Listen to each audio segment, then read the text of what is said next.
All right.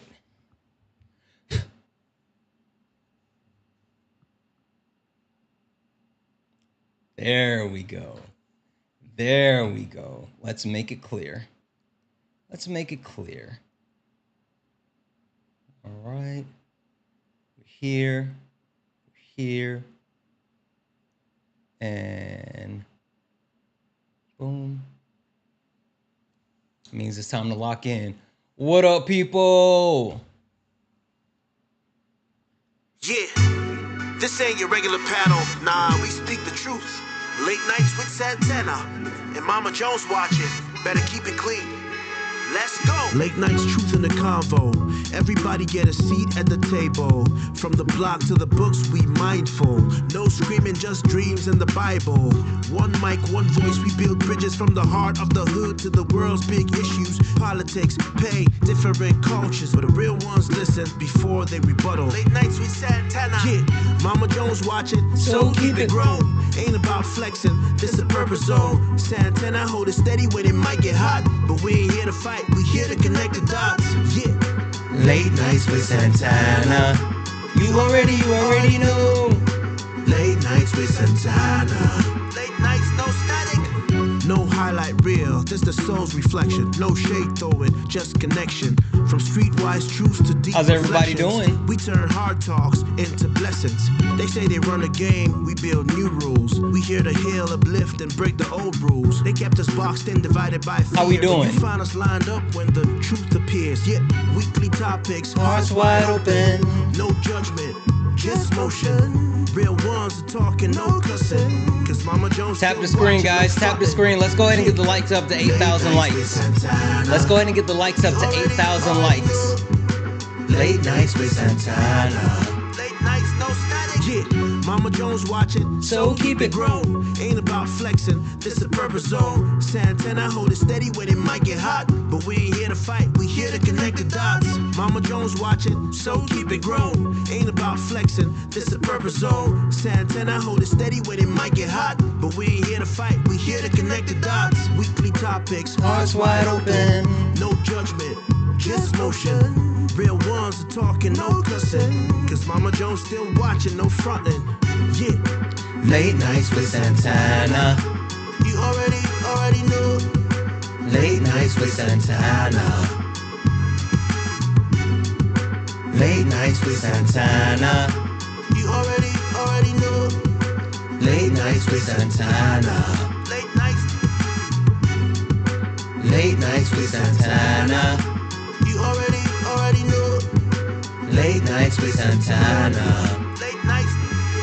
Hey, what's going on? What's going on? What's going on, beautiful people, guys? Tap the screen, share the live, do all the wonderful things to let the TikTok know that we are in the building, guys. This is Late Nights with Santana. Yes, Late Nights with Santana, guys, where we have an amazing discussion lined up for this evening. So if you are interested in actually joining the conversation, go ahead and request up. As soon as we get to 8,000 likes, we will open up the panel. So guys, I need everyone locked in. Tap the screen, share the live, do all the wonderful things, guys. We continue our conversation around intersectionality, and more so to be specific, we're talking about a couple of different things. We are talking about the ableism axis. And what the ableism axis speaks to is people that are part of the disabled community. I'm good, how are you? People that are part of the disabled community that are directly impacted by different levels of intersectionality. You know, the best way that I was ever explained to understand who is most impacted by being a person of a marginalized group is a Black trans woman that has a disability, right? And we learned so much last night. I mean, guys, I learned perspectives that I did not have, right? More so, there was something, hey, Debbie's in the chat for Amber for the subscription. More so, the actual, I did not know that it was a thing for people to actually just move people around that are in wheelchairs, right? Like, I did not know that was a thing. I didn't know that people would actually do that. That is absolutely dehumanizing. Um, but yeah, that was something that came out of the conversation from last night. And then we talk about colonizing intersectionality. And a lot of people might think, well, what is that? Right? What is that? There is a current movement of people who, for some reason, are begging to be a part of the marginalized group when we know for a fact they're not marginalized, right? We understand that. We understand that they are not actually marginalized, but for some reason they are looking to marginalize themselves, other themselves, and separate themselves from their privilege. Sorry, just doesn't work that way. Does not. And then we also talked about speaking up versus speaking over, right? Which is a big thing because I know a lot of times a lot of people try to find the best way to advocate for other people, in which, I know I'm someone that is always looking to advocate for others. But it was an interesting conversation that was had because one thing that I think a lot of people often forget is when you advocate for other people, it's not about what you want. It's not about putting yourself front and center. It's not about what you think is best. It's about listening to the people. It's about listening to the people that you're actually advocating for. That's important. That's absolutely important. And so that's something that we have to keep in mind, right? And so that's something that came out of speaking up and speaking over. And last but not least, guys, listen, we didn't get into it. We didn't get into it enough last night. So this is where I really want to start tonight. Proximity and tokenization. Proximity and tokenization. Now, I know for a fact that a lot of people often think that, well, I can't be this because I know someone of this group. I can't be that because I know someone of this group. And I genuinely think that a lot of people think that it's a good thing, right? I think when certain people say, I have a black child, right? They honestly think that that gives them some type of credence to advocating for said child. Which, listen, you always want to be an advocate for your child, but you always need to understand. You need to understand that just because you have proximity does not mean, it absolutely does not mean that you have the coverage to speak for them or even use them as a shield. So we're going to get into it. We're going to get into it. So guys, if you are interested in joining the panel, go ahead and request up. I'm going to start bringing people in. We are at 8,000 likes now. So if you are interested in actually joining the panel and you're interested in adding anything to the conversation, go ahead and request up. I know there's a lot of people in the request now because I changed the box. My bad. My bad. That was on me. That was on me. Guys, keep tapping the screen. Check and see if you're in the box because there's a couple of people that were accidentally snagged into the box as I changed the layout. So take a look. If you don't see the little purple and blue person down at the bottom of your screen, that means if you see it gray, if it's gray, then that means you're in the box. That means you're in the box. And again, if you're in the box, then we want you to be ready and prepared to have these conversations. And more than anything, there are a lot of people that we did not get to speak to last night. There are a lot of people that we did not get to speak to last night. And I would really love, really love to actually be able to speak to some of those people. I would really love to be able to get some of those people in here because we have to get into the conversation. I'm going to leave the boxes open for a few moments because there's two people up on the panel that I really want to get into the conversation with. Everyone else, if you're interested in joining, go ahead and request up. I'll start to bring people in just a moment. But there's two people that are on the panel that I really want to get into a specific type of conversation first. And then we're going to go ahead and start to bring other people in. So if you're here and you're interested in joining the panel, go ahead and request up. I'll start bringing other people up in just a few moments. If you are not if you have someone that has not had an opportunity to speak, go ahead and request up. And Trinity, yes, that's the real Erica. That's her backup. That's Erica's backup. Guys, so before we get rolling, let's do a quick introduction. We got Short Life. Hey, Short Life, how are you? Pretty good, thank you. Good. Short Life, question for you. Question for you. We understand that you meet different levels of intersectionality, right? Tell me, have you ever experienced being, how do I say this? Have you ever experienced, hmm, have you ever experienced your intersectionality of a certain group being marginalized because someone thought that it was not important?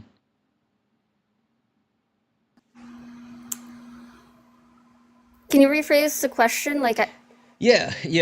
Like, has someone ever told you, well, you're not really affected because, this thing isn't really a big deal. This thing isn't really something that people is worried about. This thing isn't really an issue. so a big topic in the Native community is MMIW. I don't know if anyone's heard of that. I have not. What is that? Missing and murdered Indigenous women. It also has been Yeah. expanded. I didn't know that was the acronym for it. Yes, well, and then it's also been expanded to Two Spirit and men Mm, because it's essentially the Native community are more likely to go missing and a search party or an investigation not to be launched or closed down very quickly mm-hmm, compared to a Gabby Petito looking woman. mm-hmm.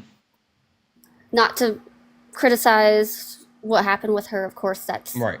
awful, but that situation really brought to light how much that if you look like her, you are going to be searched for high and low. They searched for her for so long, they found other missing people who a majority of them were people of color. Mm-hmm. So I've been I've been told that that doesn't really affect me Mm, because mm. I do look like Gabby Petito. Got it. And I might Got be it. Got it. pronouncing her last name wrong. And if I am, I'm sorry. I'm not very good with pronunciations. Okay. No worries. Okay, hold it there. I don't want to go too far. I don't want to go too far. Give me a second. E, what up, E? Hi. What are we Uh, doing here? what do you mean? What are we doing? I was eating Indian food again. Oh, okay. Yeah. And then All now I'm right. here. Erica, Yes. being someone that's a part of multiple marginalized groups, have you ever hmm experienced a time where someone has tried to invalidate you being a part of said group as, oh, it's not really a thing? No. No. No. Really? Uh-uh. It's not, well, it's not really a thing per se. Like, I mean, if you're talking about like on a grander scale, yeah, people saying like racism isn't real. I was thinking That. of something. Well, I mean, I'm black. So we get that we get that all the time. People negating that, racism is something that we still have to deal with. So that would be the biggest one. Mm-hmm. And it's something that we absolutely have to deal with. I said all the time that every institution in this country was built on or founded up or has participated in racism. Mm-hmm. Like even so, even doing something as simple as apartment hunting, you Mm-hmm. come across discrimination, people automatically assuming stuff about you simply because you're black. So that happens. We still have redlining happening where we're kept out of certain neighborhoods. They have that invisible line around them because we're denied loans. So I mean, yeah, they'll tell you quick. We hear it almost every single day here as TikTok creators. Mm-hmm. So yeah, and Absolutely. what Chloe said too, even having a name that sounds black, like it's not my story, but it's my cousin's. Mm-hmm. when we were younger, because we're only 3 months apart, when we were younger, I worked at this company. I won't say the name. And I got in and I was doing well there. And so I referred my cousin. My cousin has an ethnic sounding name, an urban name. And so she applied under her actual name. And she never even heard back from them. Never, no, didn't hear back at all. And they were actively hiring. She applied with her first initial, then her middle name, which is a standard. It's Michelle. She applied with Michelle. She got a call back within 3 days, had an interview, got the job. Wow. And ever since then, we're almost 40 years old. Ever since then, she always goes by her middle name simply because of that one experience. Wow. That happens. Okay. All right. Perfect. Listen, I had that question because I wanted to set the stage. And again, guys, if you're interested in joining the panel, go ahead and request up. I'm going to bring more people in just a moment, but there's a really kind of specific conversation I wanted to get into with Erica and Short Life. But again, if you are interested in joining the panel, go ahead and request up and I will get everyone else in just a moment.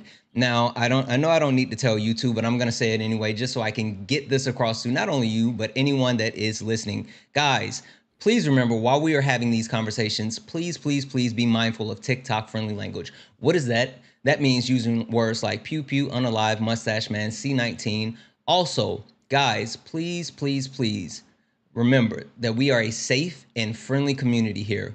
We don't deal with any of the isms. Racism, sexism, classism. We also don't do any of the phobias. Homophobia, transphobia, none of it.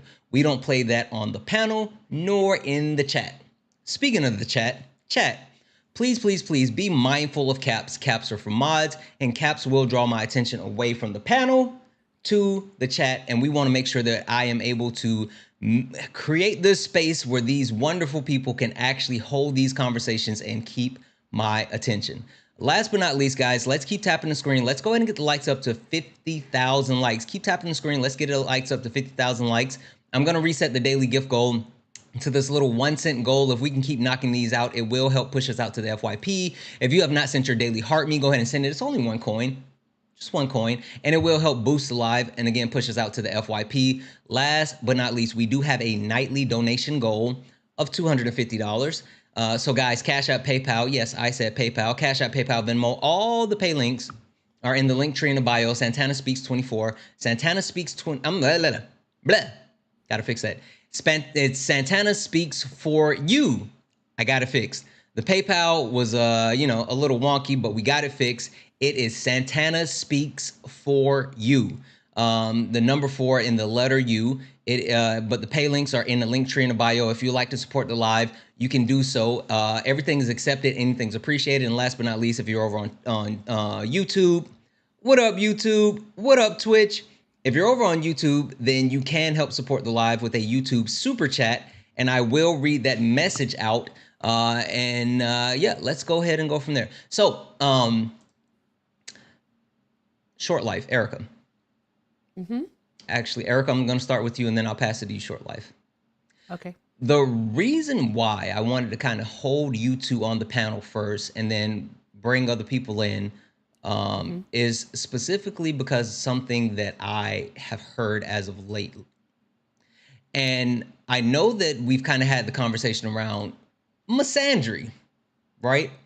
More so, the idea that women are somehow in America today, women have more quote unquote rights than men. And really? Yes. Apparently women have more rights than men. And not only do women have more rights than men, but women get away with more things than men. Women control more stuff than men, all of these things. But the even more interesting part is I'm starting to hear this from women as well. Which is, yes. That's the super interesting part to me. And I'm wondering if it's a situation where certain people are taking the stance in a, not only like a red pill type of view, but more so in like an actual contrarian position, or if it's something where Because I had this conversation last night, and I think that you see certain people who are like, oh, I don't see race, and our race isn't a thing, and you see that coming from like black people. And I think it's more so because they are trying to somehow blur the lines and say we're all the same while negating the ways that people are marginalized. So I'll start with you, Erica. What do you think about that? What do you think about, one, the idea that somehow women in America today have more rights than men? And then even more so, two, what do you think about that coming from women? Well, I'm just gonna say it doesn't exist. Women do not have more rights. I mean, even we can look at laws in several different states that show that women don't even have the right to their own bodily autonomy. Mm. So there's that part. There's no law in the United States that says what a man can and can't do with his body. And I wish somebody would try to say the draft. All right, because no, conscription is not it. All right. So no, and like misandry isn't a real thing, It's by the not. way. It's not. It, That's it's why I not don't a spell it's it not right. yeah, because it doesn't even have like the systemic systems in place, like the infrastructure, the organization to do anything. Oppression is a one-way street, man. All right. And men can oppress women. Women cannot oppress men. I really wish people would understand that. And also, the last question, I'm unmedicated. Repeat it because I had it. What do you think about this coming Oh, from women? Specifically, so internalized there's, misogyny. yeah, there's a, I don't know if you got to see the video that's on my page, but there's a pink haired lady, which, Mm-hmm. weird. You know how they always talk about blue haired liberals. I guess pink hair conservatives is a thing now, but there's a pink haired lady Yikes. on my page that I had to make a video like debunking all of her internalized misogyny. And it was weird to hear her talk about those things. Even she said something, in my opinion, that's like the grossest thing that she said, because she said a lot, but she basically said that women have the right to hit men and they can't do anything about it. That's not true. If you hit women, listen to me. If you hit a man, you will be arrested. All right, you will be arrested. You will catch a DV charge. All right, don't go out there testing your luck, because don't do that. Keep your hands to yourself. But it's internalized misogyny, and that's a societal thing that we grow up with as women, because typically boys and men are all they say, oh, they're the strong ones, they're the ones that can lead, they make better decisions. Men are more logical than women are. Women are Mm, emotion. Yeah, they always say that. And so it's like things that we grow. I don't believe any of this, people. I hope everyone understands. I'm giving examples. But that's what we grow up with. And then some of us don't actually, learn that just isn't true. yeah. All right. And so we carry that with us as women, and we always defer to men. Yeah. So yeah, Yeah. there's that. That's just Absolutely. a Absolutely. lot. Thank you, E. Short life. Short life. What about you? Do you think that women, for some reason in America, have more rights or more privilege than men? And what do you think about this rhetoric starting to come from certain women? Now, I agree with Erica. Until men start having laws that legislate their bodies, they will always have more rights than women do. I think a lot of it comes from the patriarchy, and a majority of the women saying this happen to be palm colored women. Mm, And that comes from, like, most palm colored women uh, are Christian faith, mm. the ones saying this at Mhm. least. And a lot of that comes down from the indoctrination of men are heads of households, and then you rely on the men who are the providers. Yeah, yeah, I think that's a huge thing, and I think religion not only has always been used as a tool of oppression, but it's a tool of subjugation, right? They use that as a way to vilify certain people while also praising others and putting them in the position where they continue to actually be at the top of that power dynamic. So yeah, I absolutely agree with that stand. I'm gonna go ahead and start bringing other people in. I really wanted to hear from you guys. I got one last question for both of you. But guys, I'm gonna start bringing people in. As I bring people in onto the panel, please mute yourself. Please mute yourself, and we will do a quick introduction. But as you join the panel, please mute yourself. Short round, I want to come back to you. I'll start with you. Short round, what do you think about the idea of certain people pushing this trad wife thing? I don't know if you know what that is, but it's a whole principle that women need to shift back to a more traditional style of living, where again the women are in the house, right? They're the homemakers. They're the ones that take care of the home, while the men are the providers. They're the ones that go out and do all the things. And women should take this kind of backseat societal role. What do you think about that, short round? I think this narrative is I mean, short life, not being. short round. Sorry. You're good, I understood. I believe this narrative is being heavily pushed by the administration. They're making life just in general so much harder that it's giving the idea of comfort of traditional trad wife more appealing in theory to women in an attempt to bring us back to the 1950s, in which we were, some would say, the most oppressed at that time. Okay. E, what about you? What about the trad wife life? Is he gonna traditionally pay all the bills? Listen, that's what they're saying. That's what they're saying. E. No, but no, even still, no, I don't. No, I actually agree with Short Life here. Is that they are pushing that narrative that this is something that looks good.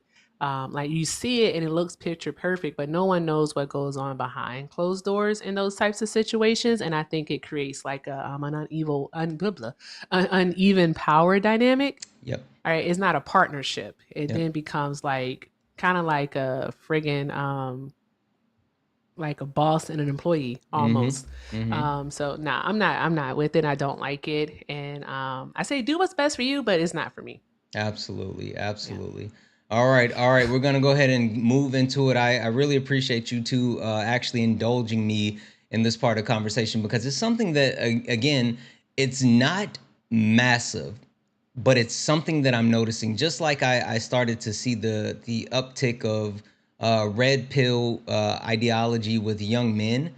It's something that I'm being kind of aware of when it comes to, again, it's weird that I'm hearing this from women now. So anyway, we're gonna go ahead and go around the panel and introduce the new people on the panel. As we do so, guys, keep tapping the screen. Let's go ahead and get the likes up to 50,000 likes. Guys, tap the screen, tap the screen. Tap the screen. Let's get the likes up to 50,000 likes. We got a couple of spots left on the panel. If you are interested in actually joining the conversation, guys, we are talking intersectionality, and more so, we're talking different levels of intersectionality. If you're someone that feels like you can add something to this conversation and you are interested in actually joining the panel, go ahead and request up. We're going to go ahead and move it around. And I want to go to Amy. Amy, how are you? I am good. How are you? Wonderful, wonderful. Amy, so I know we had you up last night, and I know what you actually talked about last night, but what brought you back to the panel this evening? What's something on the Um, background that actually intrigued you to want to join the conversation? I don't know if I can really add to anything, but I wanna, and you can drop me back down, but the thing that intrigued me is the tokenization. Um, my son is biracial or black, and just from watching you and other creators like Erica and Swan, I'm learning that I tend to tokenize my son by Mm, saying, I have a black son. And like last night when I said my neighbor uses, she refers to our neighbor, one of our neighbors, as colored, and I don't like that. And, I say, I have a black son, and I just want to learn, I guess, how I can do better Okay. All right. and Well, yeah, educate myself. just hang tight for me just a moment because Okay. that's actually where I wanted to start the conversation, and we're gonna move it around and keep going from there. So hold tight. Diva 3, Deva 3. Do you have what is it?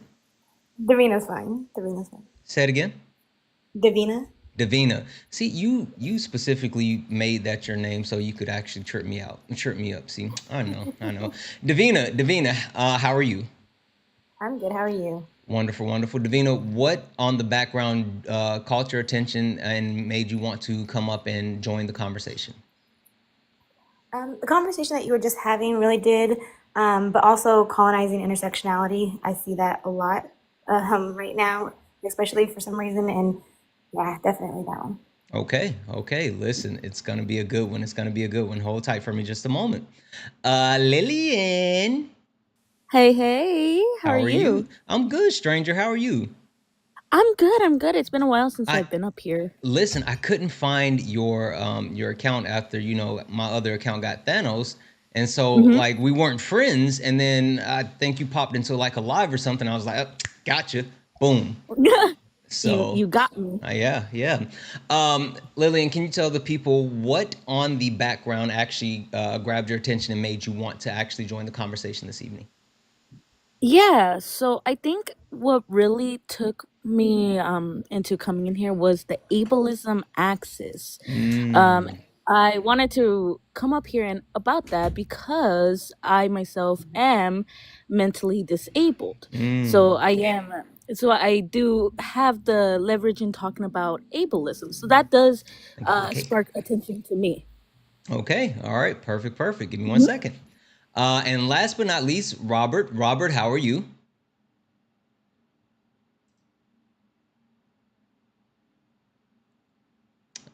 Robert, I'm going to send you a request to come off mute. There we go. Robert, are you there? Robert, can you hear me? Well, Robert, this is late nights, but I would be remiss. I would be remiss if I ever missed an opportunity to show some people a magic trick. Yoshi, how are you?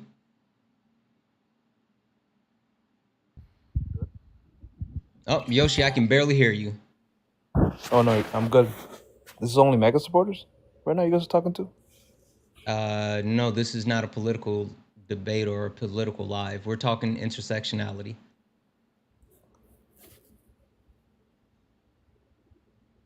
Did you come up for a political conversation? I thought it was just like an open discussion. That's what I thought when I Right. No, joined. no. I'm trying to verify though. Or were you thinking that this was politics? I thought it was just anything. I didn't read your thing because I can't see it. Oh, ableism access.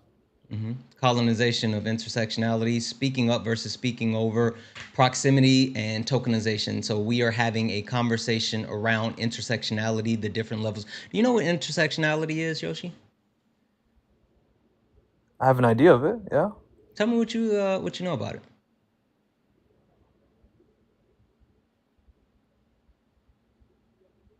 I'm not glad this is not conversation. I was not prepared for. Oh, no. I mean, I wanted to know what you knew about it to see if you would be able to actually add something to the overall conversation. But if you don't feel comfortable, I can drop you back down and you can listen. If you decide to request back up, you can definitely request back up.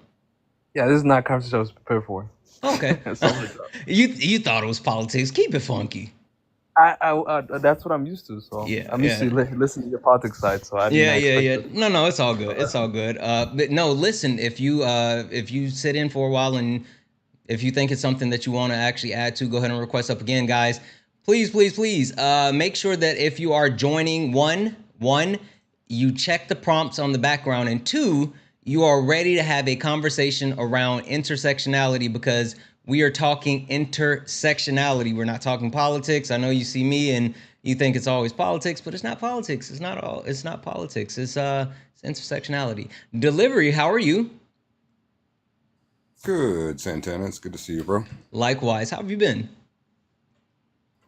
I've been pretty well, thank you. I mean, all things considered, the crazy state of the world today. Listen, the world is on fire. It's something. Delivery. I know you've been with us a couple of times and you've added so much to the conversation. What on the background actually caught your attention and made you want to join the conversation today? Today, I think the one that really hit me was colonizing intersectionality. I think that's been on the prompt before, and I really got caught on that one. Absolutely, absolutely. Okay, well, this is what we're gonna do. We're gonna get into it. Again, guys, keep tapping the screen. You know what? I don't know why you guys, for some reason, tend to think that, like, you guys know that, like, liking the stream is free, right? It is free, but sometimes I think I gotta encourage you. So I'm gonna go ahead and encourage everyone early today. We're gonna get a little bit of encouragement going on early. So I'm gonna go ahead and set this timer, right? We're gonna set this timer for 10 minutes. Boom. And we need to be at 75,000 likes by 10 minutes, or we're going to sub only. We're going to go to sub only. So I need everybody locked in. Tap, tap, tap the screen. Let's go ahead and tap the screen. And can we get the likes up to 100 likes, right? Don't spam share. But if everybody can at least share the live out one time, it will help boost the live. And again, I'm going to keep resetting the gift to these little 1-cent gift goals. It will help actually boost the live as well. Guys, I need everyone here being active participants. I need everyone locked in with us. So even if you are not up on the panel, even if you're not actually joining the conversation, if you're learning anything from the conversation, if you're engaged, I need you tapping the screen, sharing the live, knocking out the daily gift goal, gifting the panel, all the wonderful things. All right, let's get into it. I want to talk about tokenization and proximity. Let's get into it. All right, so I want to start with I want to start with, I guess, you know what? I'm just going to pick on you, Erica. Just going to pick on you. Tokenization. Erica. Yes. There's a lot of misconceptions around tokenization and proximity. There's a lot of people that for some reason think that proximity gives them some type of lived experience, right? Why do you think that certain people want to use other people's lived experience as their own, and how can that be harmful? Oh, wow. The why part of it, I sometimes think people do it unconsciously, but the ones that do it when they're told that they're doing it and they continue, they are the harmful ones. But the why, it's kind of like when people learn something new, they want to share it with everyone. And so then they do that thing like where they start speaking for that community. You shouldn't be doing that. And then also, it's another thing. Some people try to hide behind their token to make themselves seem more progressive, to make themselves seem not racist, to make themselves seem not homophobic or transphobic. You know, they hide behind people, and why that is harmful is because, one, to me, you're using people as a shield and you shouldn't be doing that. And then also another thing is that it strips that person away of their identity and literally minimizes them to a token. Like, here, look, I'm not racist. I have a black friend. Like, no, it's not okay. That's why it's harmful, because it strips them of their humanity. So yeah. Okay. I'm sorry. I'm gonna immediately jump to blackness is beautiful, because I Black saw is something. beautiful. Okay, He can't read. He can't read. I can't weed. Black is He can't beautiful. weed. Blackness is beautiful too, though. I digress. Yes, it is. Black is beautiful. You said something in the chat, and first and foremost, don't be giving away answers from the chat, but tell the people in the chat what you said and then explain it, please. I pretty much just said the reason why people tokenize is so they don't have to face their own issues. want to see themselves as the problem. They don't want to look internally and solve those issues, or look in the mirror. They want to think of everything as perfect, even though nobody's perfect. Everybody has issues. And if you don't start and look internally, you're never going to solve those issues or make things better. But you're also harming people in the process. You're seeing people pretty much as like an object that you can pull anytime you need them, so it benefits you. I think it's horrible. It is very dehumanizing too. How much do you think it's a conscious decision versus being an unconscious decision? Because of the educational level of people with social issues and racism and stuff, a lot of it is unconscious. A lot of people, if you ask them what tokenization means, they don't know. I mean, I've asked people my age, people older, what tokenization means, and they don't know. So it's ignorance. Okay. We're gonna keep moving around the panel, and just an FYI, chat, we got less than 5 minutes left to get the likes up to 75,000 likes. That's why, let's see, boom. That's why this little timer is right here to let you guys know we need to tap the screen. Let's get the likes up to 75,000 likes, or we are going to sub only. Lillian, coming to you. Hello. Hello. Why do you think that people try to use proximity, and how can it be harmful? So, I think why people like to use proximity, which we could piggyback off of Black is Beautiful and what Erica said as well. They think they're in a group, or they think like they're surrounded by many people who are in a different, let's say, for example, people who are disabled. They're in a group of people who are disabled, and they think it's okay to use these slurs, it's okay to use these terms that are very harmful, and it leads on to tokenizing, where they say, well, my friend's disabled, so I mean, I can't be ableist, or my friend is Black, I can't be racist, which it's very harmful, because it's basically just you wanting to avoid accountability and trying to deflect from what you're doing. Yeah, I completely agree. I think a lot of people, actually, before I say that, you know what? I'm going to do this. Amy, I'm going to come to you. Also, what up, Dan Trail? Amy, I want to come to you. So you actually just spoke to the fact that your son is Black, and you said that you actually realized through the actual process of doing so that you were tokenizing your son at times. Can you tell me, like, what was your thought process before you realized what tokenization was when you were doing that? And then what was the moment that actually, I guess, when it clicked for you and you're like, "Ooh, I shouldn't do that"?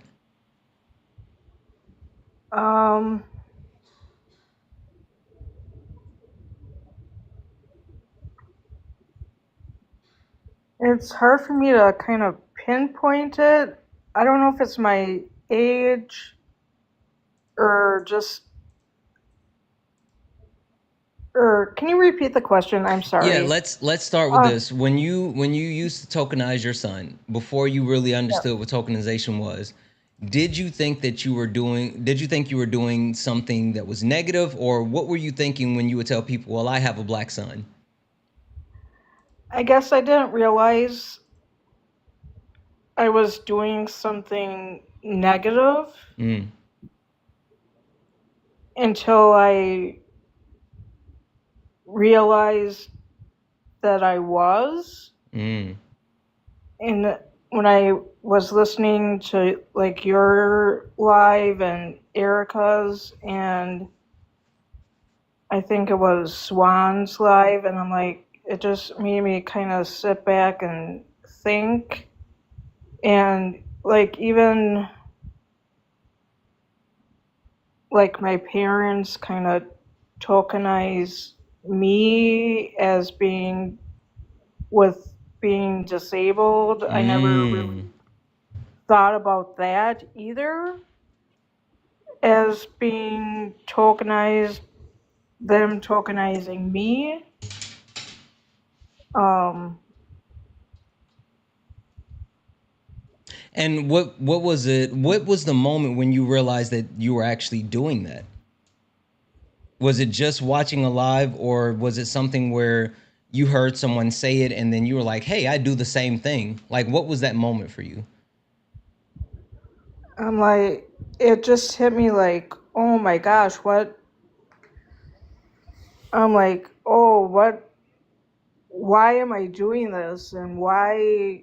What is this? How is this possibly affecting my son? And I thought I was like, maybe, I thought I was like advocating for him in a way. Because, like, for example, when he was in high school, he was a hockey player. In a team that he was playing, one of the players, when they were lining up for a face-off, a, a member of the opposite team called him the N-word. And he just got angry and just, pushed him and started to fight. And my son got kicked off. He had to, go to the locker room. And I got angry and talked to the athletic director, and because I thought I was advocating for him, I wanted the athletic director to call the other school, and Right. but my mom is like, no, just let it be, and I'm like, no, something should be done. And Well, and you know what's interesting about that is I think that that also lends itself to the speaking up versus speaking over, which is another interesting thing. But okay, all right. I wanted to kind of get that set because I wanted to get into that mindset. So give me a second and I here. just sorry, I just want to. I guess I just want to know, I guess, how I can do better, I guess. Okay. Or I guess Let's I do this. should do Hold better. on one second. I'll open this up to the entire panel. Is there anyone that would like to give Amy any advice to one, ensure that she's not tokenizing or using proximity when it comes to her son, and two, just like any things that she should just be aware of? I actually have something. Go right ahead. This Black is beautiful. First, I think educating yourself on racism and social justice, such social issues that your son may experience or get exposed to while being in society is one thing. And I think that also talking to your son about these issues. I don't know how old he is. How old is he? Amy? Amy? Oh, okay. Oh, sorry. He's I couldn't get the mic unmuted. He's 25 now. Okay, so he's 25. Okay. So yeah, talking to him about those issues, definitely. Actually, the issue should have been, or this should have been Hi, like as a when he was a child, I because am from Syria. I need help. when he was a child, because he's been experiencing it ever since. It's been there. I know that for me as a Black woman, I had to have that talk with my mom. So kind of missed out on that. And pretty much ask him, how can you help him? How can, what can you do? But I think educating yourself is definitely the first step, because then what to look for, you recognize it, and then hopefully you'll be educated on how to respond to those things. Yeah. Go. I see. Thank you for that. Black is beautiful. Thank you. I completely agree. And I think that you called out something that's super important. If you're not educated on racism, then you are ill-equipped to understand the certain, not only tools of racism, but the things that we are, the inherent things that you can do that is racist, or if you're black, the anti-black things that you can do. So you're absolutely right. Gosh, I forgot how to say your name again. I'm just gonna call you Davina. Davina. Davina. Davina. Davina. Davina. Davina. Davina. You had Yes. something. Yeah, I wanted to like emphasize, what Beautiful just said about the asking. We don't ask a lot of the times, and we will take action instead of ask, like what a person may want us to do in a certain situation. And I think that's really, it's something that I even struggle with. Quite often, just ask. It's so simple, and it's like, just ask. Also, I think, depending on the age of the child and stuff, in specific situations, if it was a school age child, definitely advocating for your child, and that was a slur, a hate crime that they experienced. So to me, that's not tokenizing. That's being a mother, being a parent. How do you find that? I would love to actually hear from Erica and Lillian. I'm going to come to you as well. But Erica, how do you find that line when being a mother? Because I think that's a great point that Davina just made, and understanding the difference between the two. Like, how do you know when you are crossing that line? That's a good question. I mean, Bub lives with autism and ADHD. And like, but I myself live with ADHD. So I don't know. I don't know, because I can speak on my experience. I can't speak for him. I think once you start, I can, well, he's a child. I don't know. I don't have it, because like, he's a child. He And can't see, speak for himself. and that's the I point, have to be right? his advocate. Yeah. Exactly. So that's different when it comes to like speaking up versus speaking over. Um, Yeah.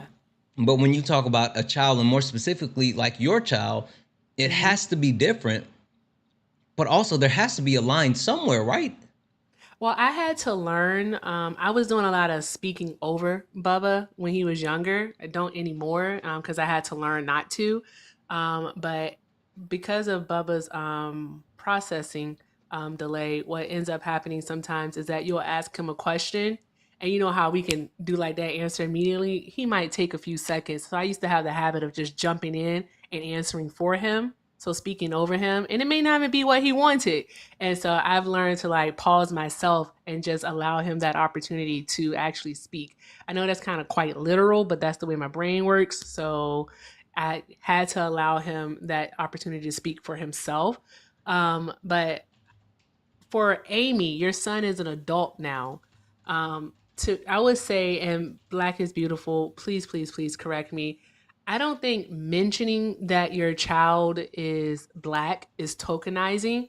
I think in the context in which you are mentioning your child is Black, is where it matters. So, like, if you're just, if you're mentioning that your child is Black because, you're trying to seem like, oh, I'm cool. I mean, I know what it's like, to have curly hair because my son, I had to do his, no, baby, that would be tokenizing your child. All right. Take like stripping him of his identity, his whole person, and reducing him to just his hair. Don't do that part. And I don't know why. I don't get the feeling from you that you do that, but so don't do things like that. But to not tokenize him, just, he's a human being first. All right. He's a human being first. He has his own identity. He has his own things that he believes in, that he enjoys doing. He has his own faith system, his own morals. Like, see him, of course, as a person first, then see him as your son. All right. And just and go from there. That's all you have to do. Just go from there. See him as a person first, just like you would see your mom as a person. You would see your neighbor as a person. You would see anyone else as a person. See him as a person first, not just as like your black child. And again, I'm not saying that you're doing this. I'm just letting you know. Yeah, no, I think that's a great point, and even more so, it's a point that can be taken because again, I think that a lot of people, um, I think a lot of people do things without necessarily thinking about it. But then there's a fine line when it comes to understanding, like, when you are, to your point, actually advocating for, your child versus actually just using your voice to not allow them to express theirs. So that's great, great, great. Lillian, I think you said you had something you wanted to add. Yeah, so I think, Amy, I think it's really like I appreciate that you're up here and you're even asking yourself, how can I improve? How can I do better? And that's awesome that you want to do better. And a lot of people up here in the panel made some really good points. Um, while let's say if it was a child who was in third, fourth grade, maybe even younger, I think speaking up is perfectly fine.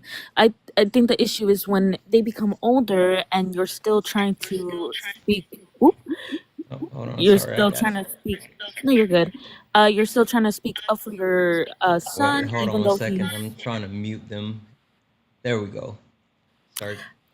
No, you're good. Um, but like I was saying, I think it's good that you want to speak up for your child, and I think that's what every mom wants to do. Correct me if I'm wrong. I I believe every mom wants to defend their kid. Every parent wants to defend their kid, but there is a point where where a lot of parents do have to also think, am I speaking for my child? Am I speaking over my child? Because maybe your child has a different thought process than you do. Um, but I think wanting to learn these things, wanting to learn how to improve, is really awesome, and I'm happy that you're trying to learn. But I do gotta go, Santana. Thank you for Yeah. having me up here. No, no, no. Thank you. I appreciate you. Thank you. And you're welcome back. Um, so listen, Black is beautiful. I know you have your hand up and you have something that you want to add, but I kind of want to flush this out a little bit more because there's something else that I am super interested in covering in the same sense, right? Um, a lot of times you see Black children that grow up um, with white mothers or more so with their white family, and they don't have that actual quote unquote Black experience. And even more so, it seems like at times either they are, in my opinion, robbed of their Blackness at an early age where they think for some reason that they're not Black, and then they are shocked into the reality when the world sees them and see them the way that they phenotypically present, and they're not treated the same way as they're treated at home, or they create a space where their Blackness is denied or punished or looked at as a negative. Um, how how how should those mothers, those parents, those people ensure that whenever they have a biracial child, that they're, even if they don't have the same, quote unquote Black lived experience, that the part of them, the person that they are, is not lost, and they have the ability to embrace who they are as a biracial child. So again, I'll open that up to anyone on the panel who wants to address that first. Um, uh,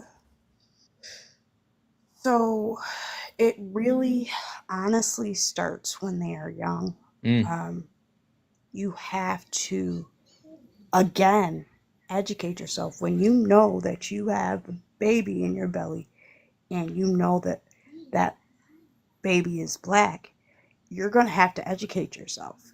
And then some way, somehow, if they're not in a environment where they're able to tap into their blackness, you have to expose them to an environment where he's exposed to his blackness. And also there's something that you can't give him because you're not black and a black person can, and you have to expose them to that. Because for me, if my mom wouldn't have, had that sit down talk with me about, there's a way that you have to act in society, or, something's, it's not, something good is not going to come out of it. It would have been a setup for me, because I would have been walking around like, okay, nothing's wrong. Society's okay with me and accepting. And then, the mistreatment and the racism happens and I don't know where to go. And that is like a shock to your system. It is, right? Yes, I have encountered a lot of Black biracial people who were not exposed or did not tap into their blackness because they didn't have those resources. And so they also walk around with a lot of anti-blackness because of the people that they're around. So exposure to people that look like them in activities that people that look like them do, that's what needs to happen. But it has to happen at a very young age, and it has to grow with them as they grow older, because then they have some kind of identity and they can walk with confidence. Yeah. And they also know how to deal with situations that occur. When Black people are experiencing racism, they know how to act and operate accordingly, if that makes sense. It does. Listen, Eric, I know you had your hand up, and then also Short Life. I want to come to you because I saw what you put in the chat, and I would love to hear you speak on that as well. But Black is Beautiful. I'm gonna throw Audible at you for a second because I feel like you can handle it. So I'm gonna have you do a little bit more heavy lifting for me if you're okay with that. So you said something as far as like having anti-blackness and more so trying to I think about trying to hold on to privilege, the access to the patriarchal system, being a biracial child, and I got white parents, and at times being it could be people that are quote unquote fair skin. So I'm gonna kind of throw my wife under the bus for half a second here. Not really. So my wife, for anyone who doesn't know, yeah, I heard it in the background. My wife is African, right? She's actually specifically Ethiopian. And the interesting thing, which there's a difference between Black American and Black from other countries, and her being a sorry, my bad. Her being someone who is not like colorism is not like a big thing in that community and all this other stuff. And so seeing more so people deal with colorism when it comes to like America, right? And how there are certain people who not my words, but like, oh, I'm light skinned, right? And who actually lean into that type of trope. Why do you think they do that? Why do they hold on so tight to that? And why do they weaponize their actual complexion against other darker skinned people? It's proximity to whiteness. Proximity to whiteness. It really stems back historically, all the way back with the colorism, when they say that the lighter enslaved people were in the house and the darker skinned ones were outside, that's it. Yeah, they might have not gotten better treatment in the house. They were, exposed to probably worse things. But in another sense, from a dark skinned person's point of view, they're getting treated better. So I think it's the proximity to whiteness. Definitely. Yeah. It's more palatable for white people when they see a lighter skinned person. That's why when representation comes up for Black people, it's not usually the dark skinned person that's picked, it's the lighter skin. Because Okay. it's palatable for white people. Yeah, it's always just such an interesting conversation, and more so in the sense of, like how, especially in African culture, um, they don't, you're not separated by the shade of your skin or whatever. You're black, you're black. But oftentimes they just hold like people with darker skin in such like beauty and reverence, and they're like, oh, this person is just so gorgeous, and it's so interesting to Is that an see. East African thing? Yes. Is that an East African thing? Well, Because it's not like that in she's West East Africa. African. Yeah, she's East African. Okay, So because it's not like that in West Africa. yeah, she's East African. She's from Ethiopia. So, but then like the whole thing in seeing, I know I'm not speaking. My bad. I'm not speaking for all of Africa. But also just like the kind of the inverse, and me being growing up in the South, and I've seen that specifically, like the actual inverse. It's always been an interesting thing. But Erica, you had something that you wanted to actually add to the earlier point.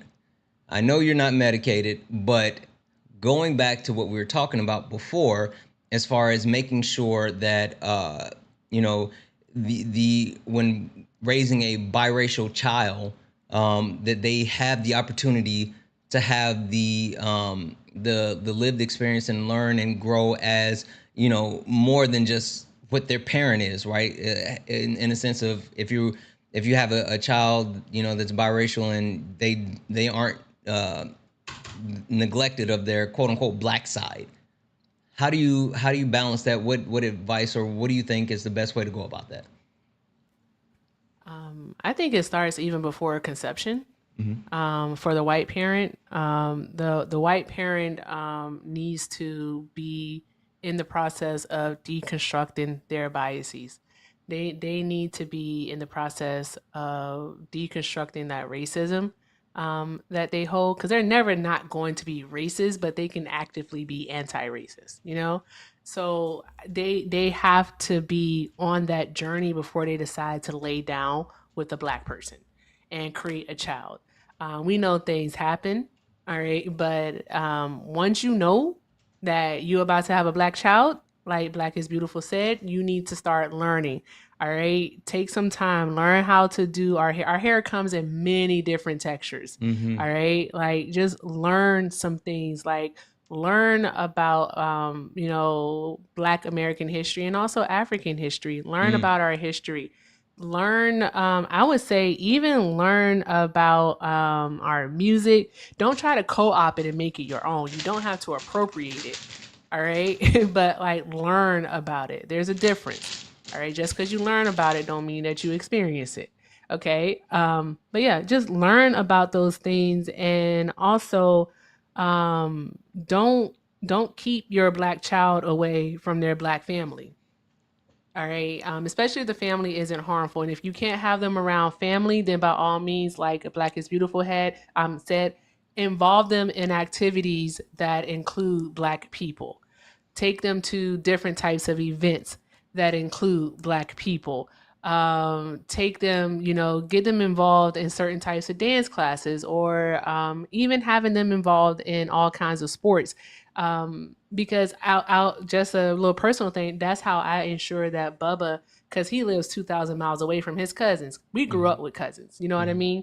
Bubba doesn't have that luxury. So to keep him, around Black people, I have my friends, and he has sports. So, like that. So yeah, keep them involved and never negate their experience. So if your kid comes home and they tell you that they think the teacher don't like them and they say they think it's because they black, look into it. Don't ever negate their experiences. Never. Never dismiss them, never negate. Yes, believe them. Believe them and be their advocate. All right? Yeah. Because you as the white person, unfortunately, they're going to listen to you before they listen to your child. Got it. So there's that. Amy, I wanted to check on you, because I know there's a lot of conversation swirling around. I wanted to see what you thought about any of this before we move around the panel anymore. It's a lot of good information, and I just want to thank everybody, and it's a lot to think about, and yeah, thanks Did for you thinking find me. anything useful that was said? Yes, I'm gonna educate myself some more and have some more conversations with my son, and yeah. Okay. All right. Well, there's one other thing that I wanted you to hear, and I thought it was an interesting comment, and it came from Short Life in the chat. Short Life, would you like to share with Amy what you said and your perspective? Yeah, so I'm biracial. Like, I don't look biracial, but mother's Native American, father is white. And, as far as like, my mother didn't have to learn any specific, like, hair care as if I was biracial with a black father and a white mother, for example. But my parents really struggled with the cultural aspect of it, relating to hair in one particular instance. So it's traditional for Native Americans to have long hair. In our tribe, long hair is a sign of beauty. And as a young child, everyone who's ever had toddlers knows bathing your toddler and keeping grossness out of their hair extremely difficult. So my father constantly wanted to cut my hair to make bath time easier. And like that was a very big argument that they would have constantly because my mother was a little bit more traditional and wanted all of her daughters and sons to have long hair. And like the boy part was also a big problem. And then once they split up, that also caused a lot of tension as well because they would fight over, well, you can only take her to a round dance on your time. I'm not going to facilitate that. And things like powwows, round dances, ceremonies, things like that are important to us and our culture. And keeping those traditions alive for us to pass down to our children. And I don't know if it was just willful ignorance on my father's part or just an intentional act to try to keep me from those things. Tried to place like Ares was 4 hours away from where we were currently living. And it's like, you can't take her outside of the city limits. And, it was just going to court back and forth constantly because our traditions are very important to us. And those were things that my mother wasn't willing to give up on. And then again, like, I don't know if he was just being petty, angry, what, but my father, like, fought against that constantly. And it was very hard on me because I don't look like some of my siblings, and I struggle with imposter syndrome. So it was always really important for me to be active in my culture and to have that strong connection, one, so I'm known and accepted within my community, but two, it was just this cultural link that because I didn't have the appearance, I at least wanted to have that. Yeah, that's And so that really affected me growing up. yeah. No, I'm done. Thank you. Okay. I think that's really big, and like I love the fact that there's multiple perspectives on that, and it shines the light on like different lived experiences. Um, Amy, were you about to say something? No, I'm all good. Okay. All right.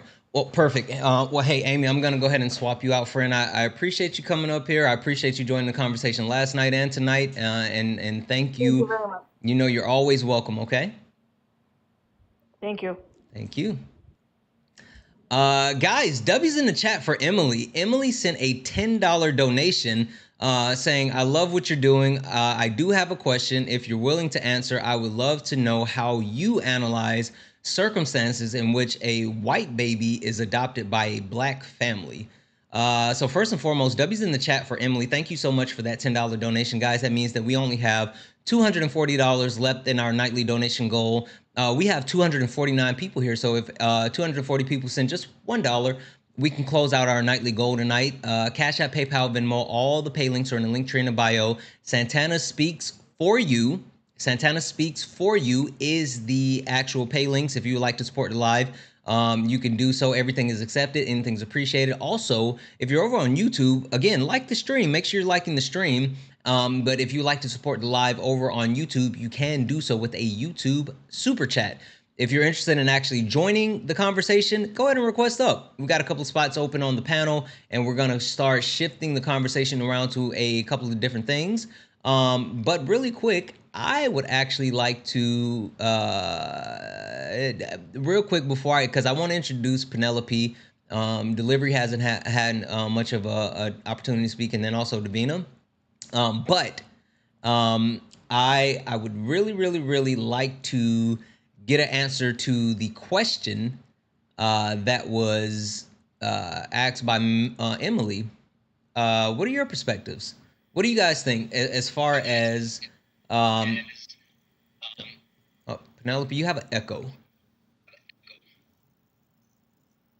Penelope, are you there? All right. Perspectives. When we talk about, I'm gonna go ahead and mute you. If you could just swipe out, like just gonna try to mute you again, and it's still not showing your mic. Penelope.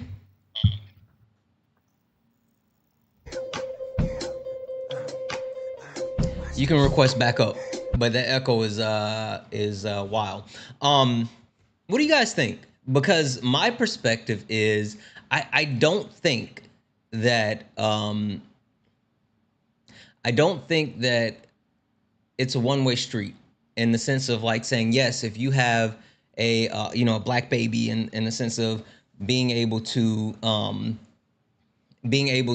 actually have an experience where that child can identify with the who they are as a black person, but also I think that if it's a black family adopting a white child, then you would be remiss if you actually raise that child as a quote unquote black person, and then they come into the world thinking that they have that same type of lived experience, or they think of themselves as being black, and they have that reality check. Hell, I'll say it. You don't want a situation with Malibu's Most Wanted. Oh God. If you don't know who B Rabbit is, then you're gonna learn today. But what do you guys think? For me, whenever I see black families who adopt white white children, they don't have an issue because they, for me, from what I've seen, they pretty much tell them who they are, that they're white. And but also we live in a majority white society, so they're interacting with white people all the time. But I feel like we do have a duty to let them know that the difference between me and you know, there's going to be some mistreatment that you may see or hear, you know, about your family because they look different than you. And this is not okay. I think racism also needs to be discussed with that child. But also, I just feel like there's a lot more resources out there for white people than there are for Black people when it comes to adoption and adopting into a family that is a different race than you. I think I seen a TikTok family who she has it's a whole Black family and they have one white child, and that white child knows that he's white.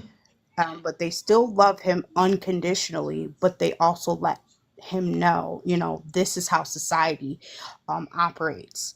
And you are white and I am Black. We do look different, but we still love you regardless, but still expose them to those things. That is not harmful, if that makes sense. Yeah, I absolutely agree. Delivery and Davina, you two have not had the opportunity to speak at all. Is there anything on what I just asked about, or anything at all that you guys wanted to add to the conversation? I don't think I really have much of anything to add to the very intelligent and measured responses that we've already heard. Davina, anything from you? No, I was gonna say I definitely agree. Okay.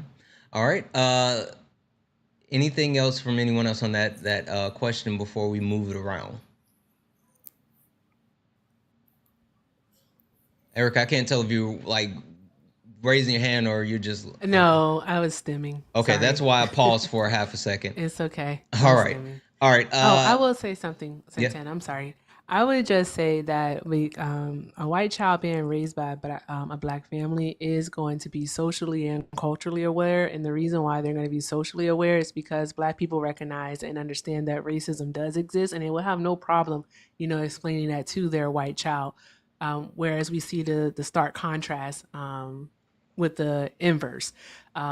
So, I mean, I think that child would just be, you know, for lack of a better phrase, you know, well-rounded.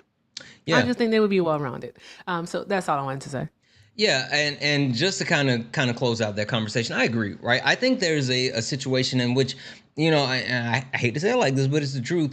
Black people tend to try to be more inclusive. Black people tend to try to be more understanding and more welcoming in every situation. It's actually an interesting conversation I had with Solid one time where I was talking about how Black people tend to be so easy to allow people into the quote unquote cookout, right? That there may be situations where people are willing to take said kindness for granted or for weakness. And so there's often situations where Black people, there's certain things that they should be quote unquote gatekeeping, but they don't. And it ends up being lost out on. I saw a video here on TikTok, which was super interesting, where there was a white creator talking about how there's often situations where other white creators try to basically colonize certain aspects of Blackness while criticizing said acts, criticizing those parts of Blackness. And he specifically listed AAVE, right? And how for so long AAVE was is, you know, said as being ghetto and unintelligent and all of these other things. And now you have certain content creators who specifically, like, that's their entire personality, right? Their entire personality, their mannerisms, the way they talk, like all of it is just their entire mannerisms. And they have used that to grow their platform, to project who they are, and all of these other things. And it was once a time where it was completely rejected by others, right? And so it's a whole thing. Our whole aesthetic has been stolen and capitalized on. Not just it's I don't even gonna say appropriated. It's been stolen, like the long nails, the door knocker earrings, the baby hairs, you know, like the way that we talk, which is African American vernacular English. Like all of it has legit been stolen from us, and other people have been able to make money off of it. But when we do it, we are called loud, we're called aggressive, we're called ghetto. All right. And also, ghetto is a slur. I don't care what anyone says, it's a slur. Mm. It is a slur. I I don't think disagree. even we should be using it. I We'll disagree. talk about I it disagree. offline. No. I want to talk about it for half a second. The only reason I say that, right? Because it's an interesting conversation, and this goes along with like the you know, the marginalization, and it's a, I don't think you had to or you had the opportunity to hear the conversation yesterday, but talking about like certain words to use and certain words not to use and things like that. I understand that people intend to use it when they say ghetto, they are trying to use it as a slur. And I understand your perspective as a slur, but then the thing that I constantly caution myself of is, if everything's a slur, then nothing's a slur. And that's the thing that I always worry about. That's what I always worry about, because I think you have bad faith actors who would take that and continue to push back. Fuck it, I'm gonna say it. People who are gonna start saying stuff like, "Oh, pick me" is a slur, when it's not. Oh, Lord When Jesus. it's not. Santana. Where's my camera? Is this my camera? That's your camera. It's not. It's misogynistic, Agree. but it's not a slur. But I say all that to say, like, I think we have to be cautious about what we label as a slur, but I get what you're saying. But I mean, like the word ghetto. Like, have we ever said ghetto in a good way? Yeah. No. No, I get it. I get Not it. even ghetto I get it. fabulous was good. Yeah. So that's what I'm saying. And like I don't know, I just cringe a little bit when we use it. I get it. But anywho, our whole 90s aesthetic. I mean, go watch some videos. Remember the long nails with the curved ladies used to have the long nails, and we used to have questions about it. We would see that everybody had somebody like that in their neighborhood. Well, I know I had a few of them. And like now I'm seeing, you know, white girls with it, and white women. I don't know how y'all want me to word it. Well, white women with it. I'm like, be fucking for real. Like, be fucking. And it's like, oh my gosh, your nails are so pretty. Oh my gosh, who did your nails? Such and such and such. And it's like, no. My mom was told that she couldn't have nails that length at her job. Like, what are we doing? I have a question. What about when white people enunciate the word I was about to say we say white people around here. White people say I the don't word do the white tea. They just like enunciate it so much. It feels almost like a slur when they're like black. Have you ever heard that? Yeah. Well, and so Sorry, I just I'll say it was this. in the same topic. I just wanted to know. Yeah, no. So, and this is what I'll say. This is what I'll honestly say, because I do think there is an importance to understand, you know, slurs, right? Whether we talk about the N word, whether we talk about the R word or whatever.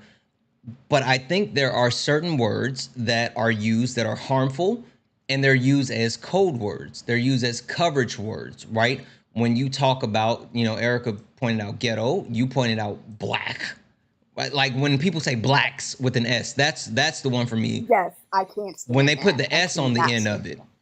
But, you know, speaking for, you know, from the black perspective, and I've said this for a long time, right?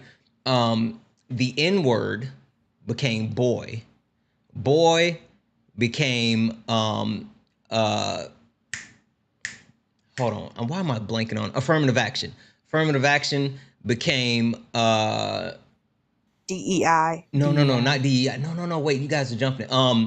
BLM. BLM became critical race theory, CRT, and then CRT became DEI. Oh, we Oh, forgot and forgot woke. We did. We absolutely forgot woke. All of those are just ways for them to call us the N word without saying the N word. Now it's YN. I don't know. They can't have YN because They have been saying it. I've seen quite a few. which is mind blowing.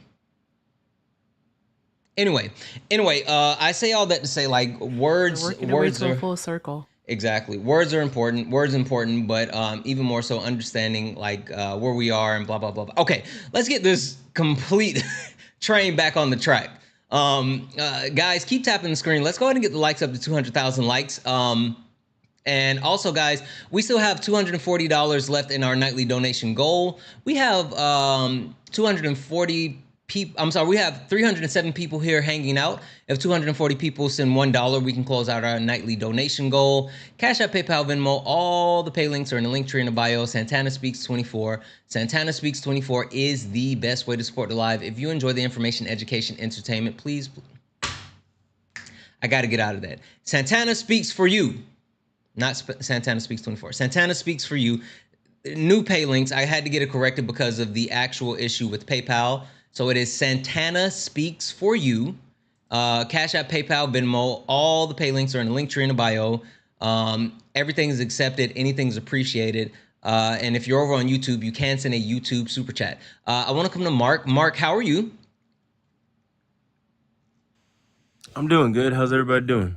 Good. Mark, what on the background actually drew your attention and made you want to join the conversation? Or did you hear something that we were talking about that made you want to join the conversation? I was just kind of scrolling. I heard y'all talking for a little bit, and I was like, ooh, these are some interesting conversations.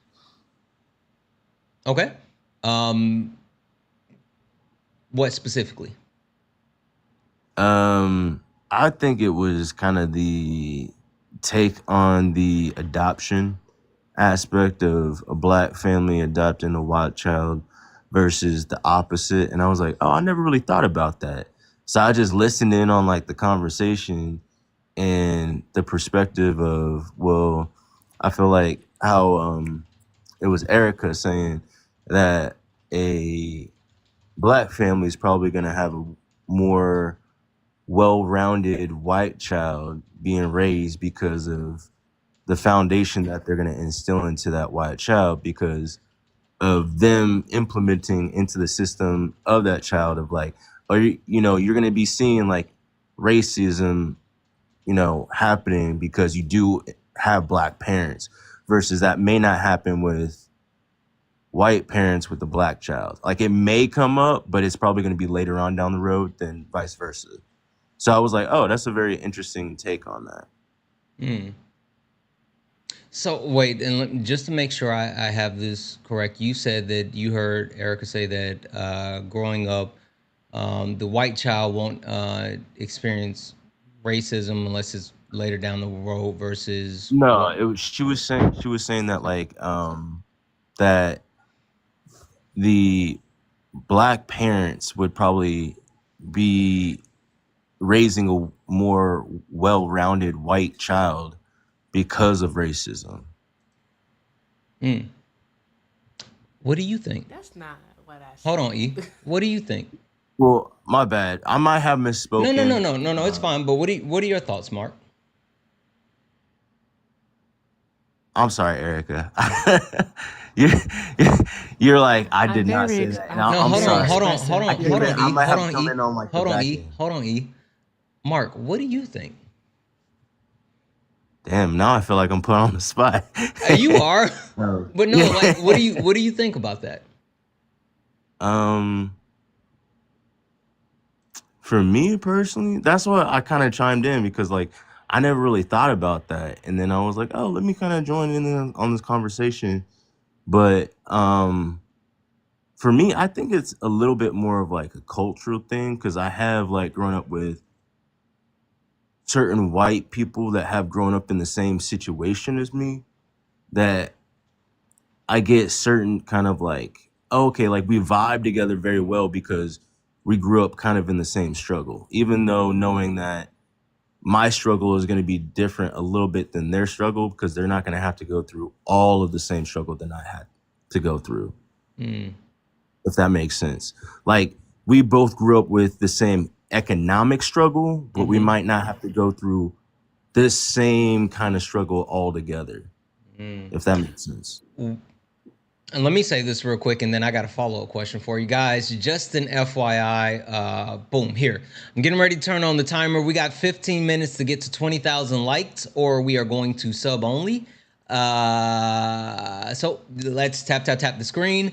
We got 15 minutes to get to 200,000 likes, so we're going to sub only. Tap the screen.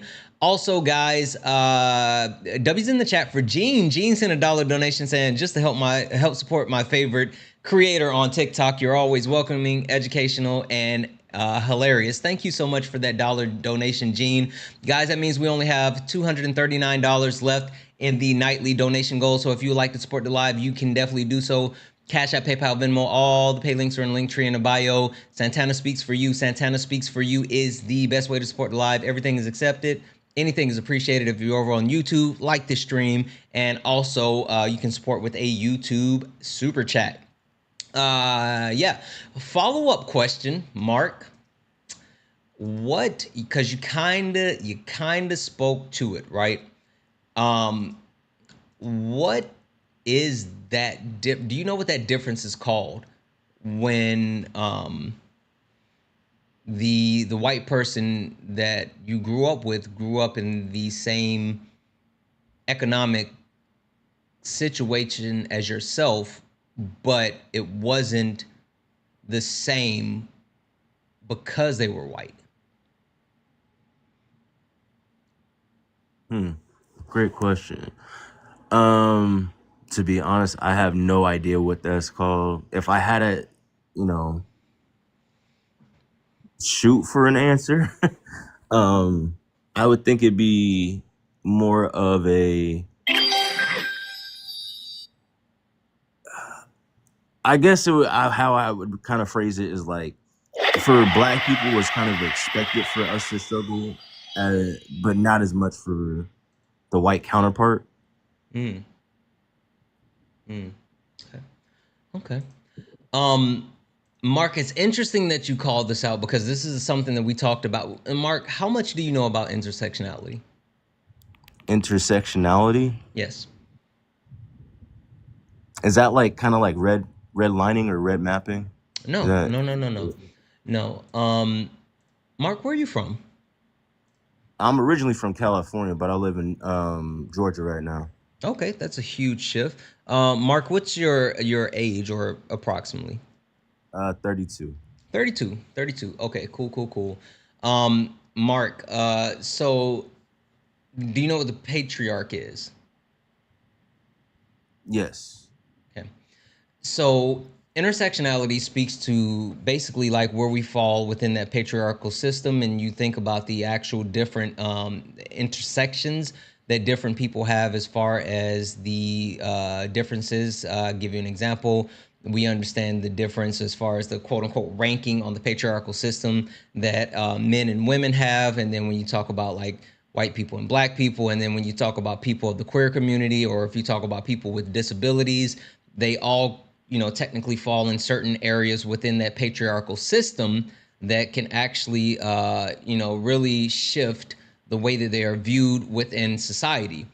And so intersectionality is taking a look at those cross points of where that actually meets. And so you can talk about the difference between being a black woman versus being a white woman, the difference between being a black transgender woman versus being just a black woman, the difference between being a black transgender woman with a disability versus being just a black transgender woman. There are different levels of intersectionality, and depending on where you fall within those marginalized groups, it will affect how you are viewed and treated in society. right? So there's different things that separate within that actual breakdown, but then something that you said, which kind of really speaks to a earlier point that we had, was the difference between racism and classism. Now, Tori, I'm gonna have you do some heavy lifting because I know you can do it. Tori, can you explain to Mark the difference between racism and classism? So, classism. Hi, everybody. Hey, how y'all doing? So, Tori, what do you think about classism. my new camera?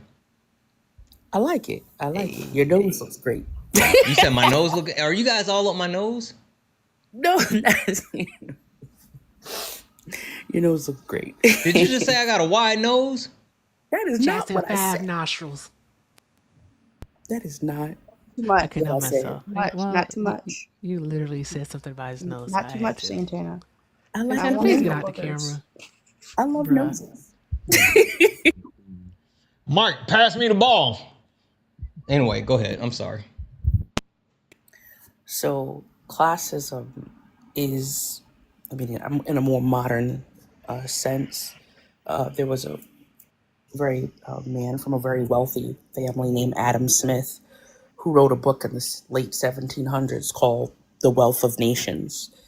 Back when it was required reading in government, so I'm showing my age, they don't even make us read, the kids read that now, but often Adam Smith is referred to as the father of capitalism, Yep. whereas classism stems from that in what used to be feudal Europe. It's like feudal Europe meets the modern era, where wealth, power, access, privilege, all comes together almost like I would say like a staircase, but it's a staircase that often is missing steps, is not the same size, and sometimes skips levels. And that allows people who have the most often in a smaller group to have the most of the resources, the wealth, the land, etc. The problem is that it weaponizes the people that are required to work at the bottom, the poor class, poor working class, however you want to call it. It weaponizes the ascension to that wealth. And I want to be clear, I'm not saying that poverty didn't exist prior to Adam Smith writing The Wealth of Nations, but he's credited as the father of capitalism because the concept of laissez-faire, free trade, etc., a lot of the things that you hear people throw around as buzzwords on these podcasts, a lot of that comes from his writings. And basically, feudal Europe, which is concentrated to specific groups, is now a free market for everyone to participate in. At least that's the lie that they tell us, right? Because we all know that capitalism has never been about fairness or even about access. He's teacup. I don't even know if he can hear me. Mark, can you hear Tori? Mark, are you still there? Yeah, I'm still here. I just Oh. muted myself so that way I can hear Tori speak. Oh, so at least in a modern sense, the problem that we have now is that while the majority of people, at least in this country, in the US, the majority of citizens are poor. When you look at the amount of wealth that does exist, um, the problem is that classism is something that I like to call as the quote unquote silent unaliver. Because when you try to have discussions about classism when speaking about race, it becomes more different. It becomes more difficult. Excuse me, because in terms of race in this country, classism is interwoven in the identity and the construct of race, particularly for white people. We say white. Oh, okay. It's a habit now, right? So it's I know. I in don't. I don't like it, and so I said no. Just no. nothing wrong with that, but it's difficult having this discussion with them because you will often notice that it'll always boil down to money. Um, because, and I read it in college, but there was a journal article that was done called "Whiteness is Property." I apologize for, drawing a blank on the author, but it was something that I read in college that really opened up kind of my eyes to the reality that classism is the root of this country. What they did was they invented the construct of race to make the combining of the poor class much more difficult. Such as Bacon's Rebellion, which is probably the most successful rebellion in American history between the lower poor class, which transcended race. And the issue that we have.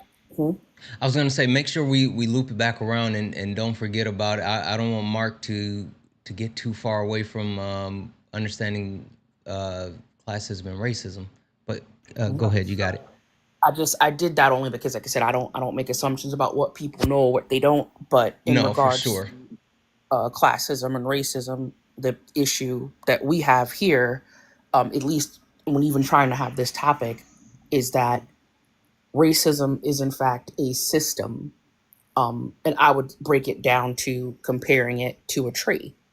Whereas before you can pick fruit off of a tree, you must have leaves, you must have branches, so you must have a trunk. It is a system, all the workings of government working for one sole purpose, which is to keep, at least in an American context. Thank you. Somebody got the Cheryl Harris. There you go. Whiteness is Property. I recommend everyone read that. You might need to read it a couple of times, but it really is going to open up your eyes to how the construct of race was created as an additional smokescreen to gatekeep wealth. That really is what the summation of that. But racism, unlike capitalism, which has classism, that allows people at places to move up. For example, the racist favorite person to mention is LeBron James. I don't know why he lives rent-free in every MAGA person's head, but they love to say, well, LeBron James is rich, as if LeBron James being rich negates the majority of black people don't have wealth, or that YT people having the majority of wealth also doesn't negate. Right. It's a habit. You expect me to learn something right away. Everybody else makes you say it. Also, Tori, another thing, they try to act like his money shields him from racism when it doesn't. It doesn't. They told him to shut up and dribble. Not only shut up and dribble, but someone at his home in LA wrote the N-word across his garage door. They absolutely did. Oh yeah, in one of the most affluent neighborhoods in the country, wrote in big bold letters across his gate the N-word. Yeah.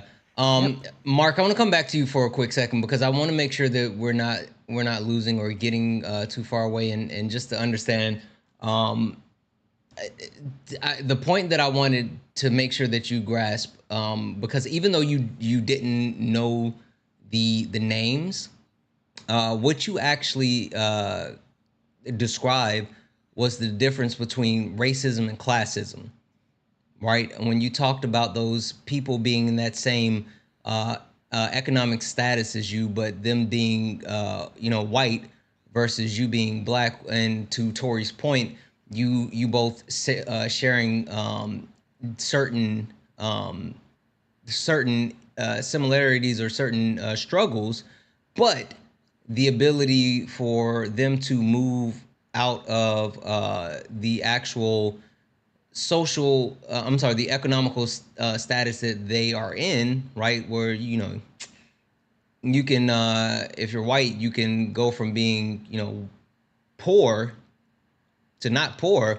But if you're black, you will always just, when you get money, and they just use LeBron James as a reference, you will always be a N-word in a coupe. So, Mark, what are your thoughts about that? I mean, Jay-Z said it in one of his songs. Like, it don't matter how much money he had or he has, he's always going to be an N-word in the eyes of other people. So yeah, Kanye said N-word in a coupe. Yeah. Okay. So it was interesting, and the reason why I wanted to have you break that down and define that for me is because, like I said, you didn't necessarily know the name, but you spoke to it, and that was something that I wanted to actually get an opportunity to allow you to chime in on.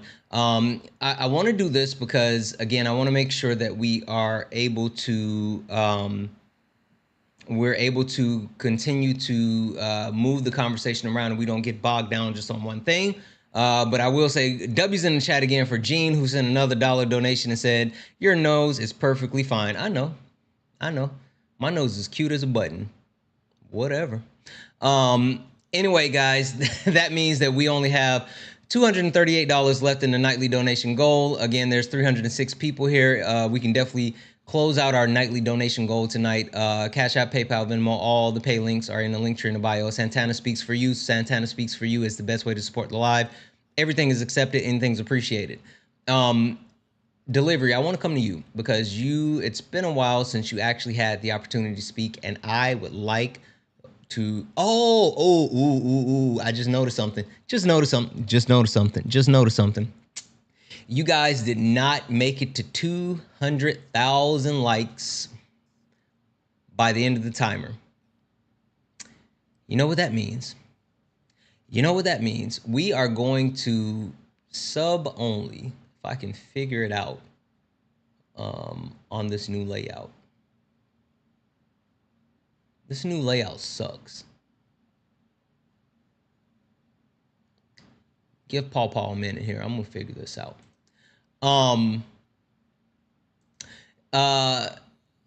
Delivery, I want to come to you.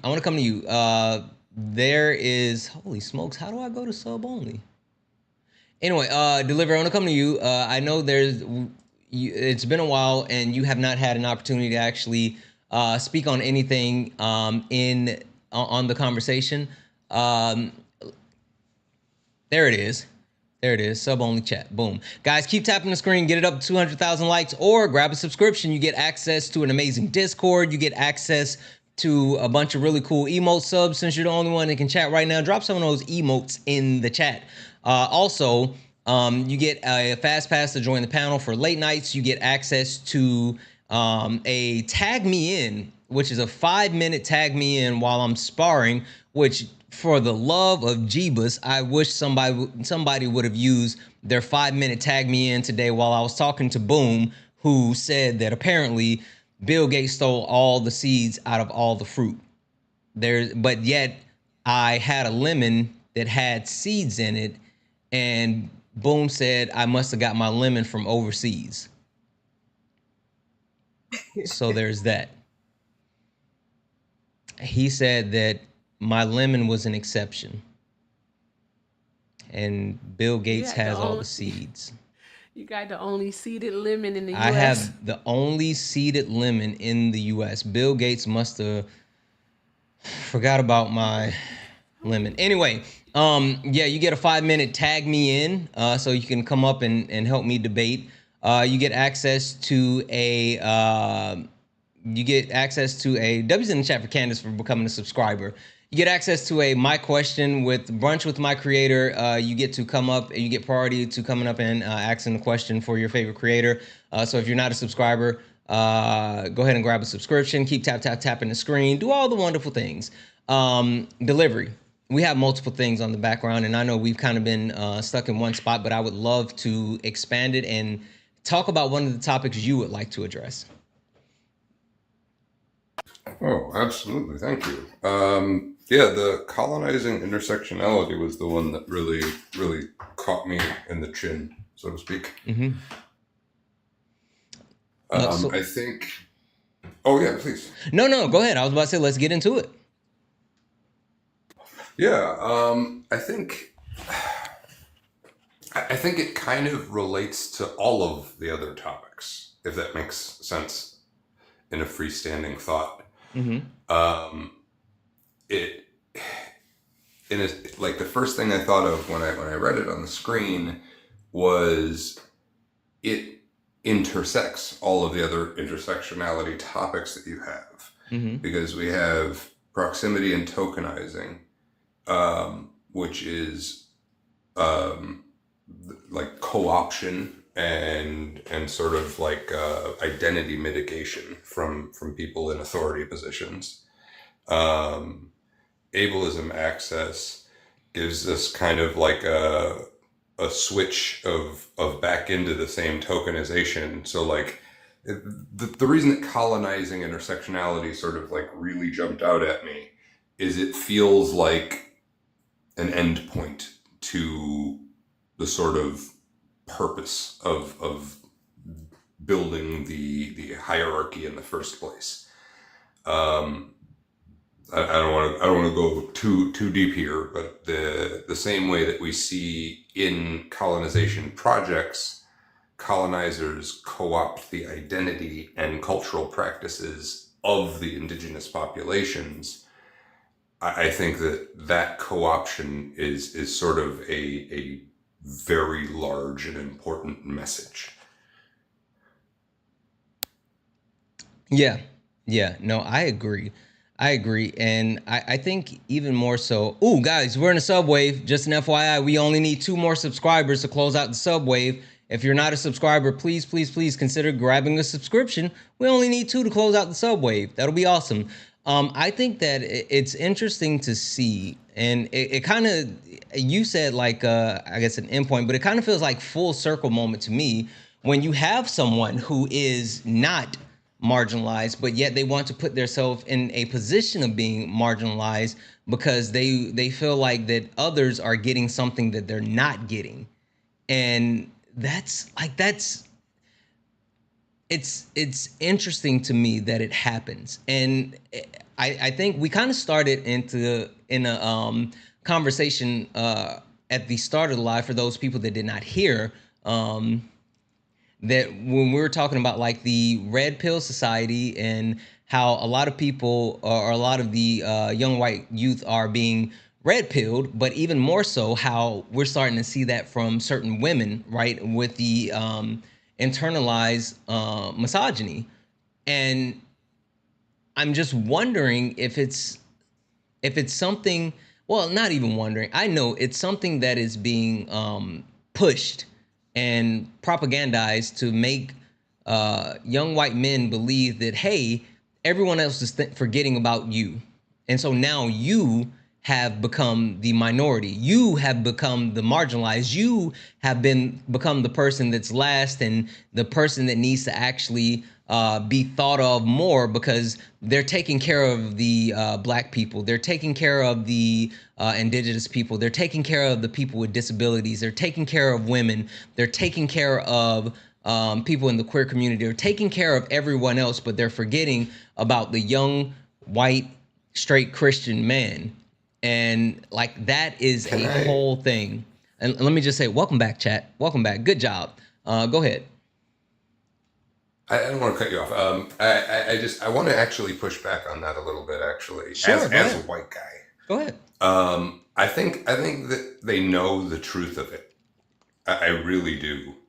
I think that white people understand that as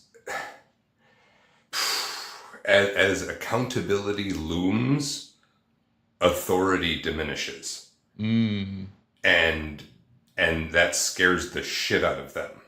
And it should, because they've had a long time brewing of the chickens coming home to roost. Like it's been a long history of fucking up the world, pardon my language. And because my mom's watching. Anyway, go ahead. Ooh, sorry, mama. And so like I'll be honest, like for me, it really comes, like it really kind of establishes the awareness of the reality. The fact that they know that they sort of have to co-opt the identity at the end of the cycle means that they recognize that identity's existence is an evidence of itself of their past crimes and what they have done. And they know this. that's why they try to take up that man. They're like, oh, I can get rid of you having the defense of your history by using it myself.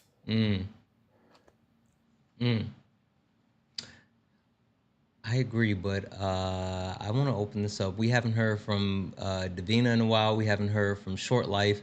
Mark, I want to hear from you. Erica, Tori. Let's start here. Davina, what do you think? So, there was something that was said that I was going to address, and I can't. The ADHD is killing me right now. I'm not even hearing. But I know that, like, for me, when I hear like colonizing intersectionality, I definitely understand and I see it. I think even like DEI was a big part of colonizing intersectionality, and like there is no intersectionality if Black women aren't centered or at least acknowledged as like the root of intersectionality. And we, as specifically like white women, we weaponize it. So we will weaponize it and use our like areas where we're part of a marginalized group to justify the harm that we do.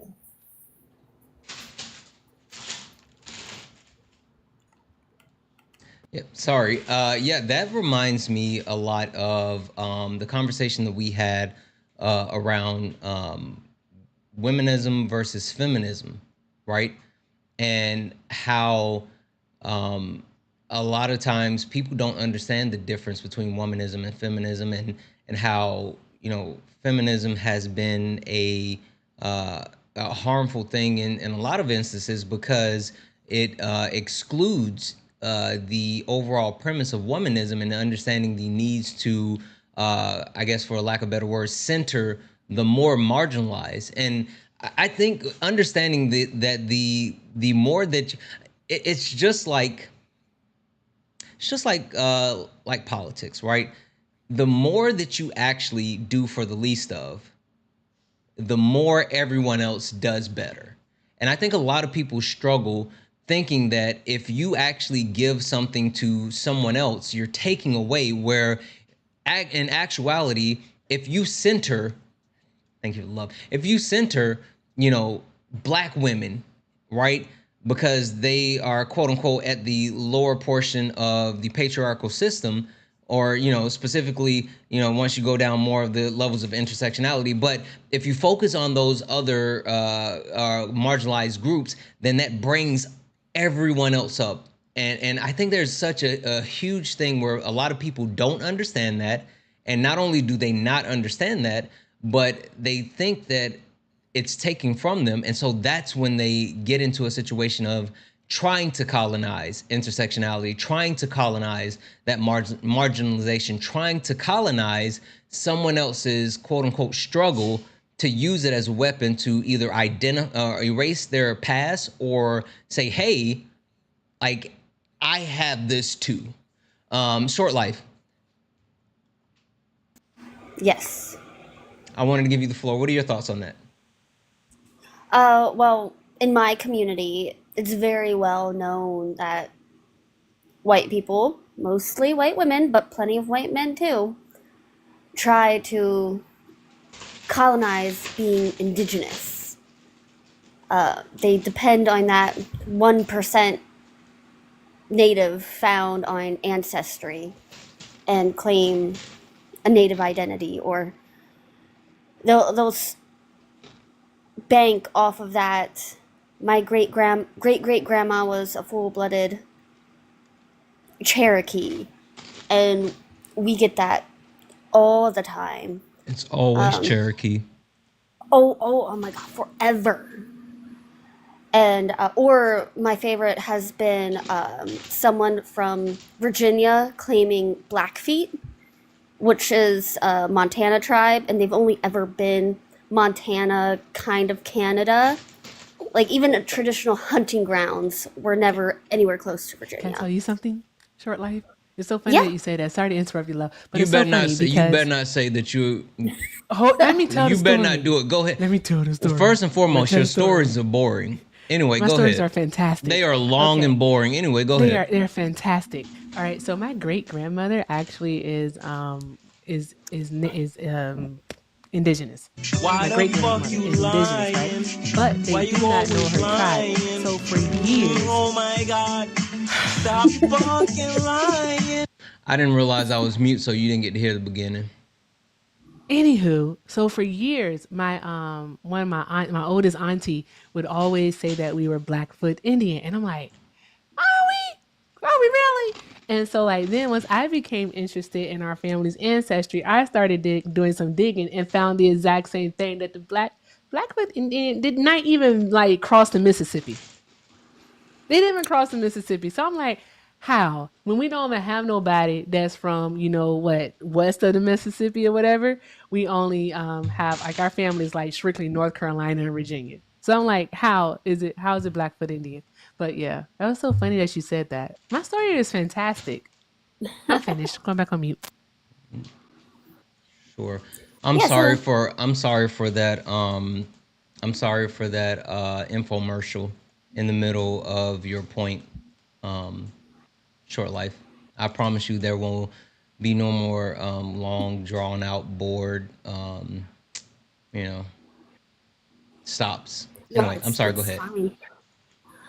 Just a little hint, Erica. Look into Monacan, the Nesmond, Okay. Pamunkey, and gosh, there's a few other Virginia tribes, but I would do Monacan because they're one of the biggest ones Okay. for research. Will do. If you want to message me like some surnames, I can kind of help you too. Oh, sure. Will do. Will do. Thank you. Appreciate you. And my Yeah. story was great, Santana. L Santana's in the chat. And then there's another cultural group that's kind of started to take over the indigenous persona. And I don't know if you've heard, they call themselves the first Israelites. They appear to be ethnically black, and they've been really taking over native TikTok to the point where they're calling enrolled Native Americans in our tribes Siberian. And they're really trying to take the native struggle. Like they say, we got sent to Indian boarding schools to learn how to be them.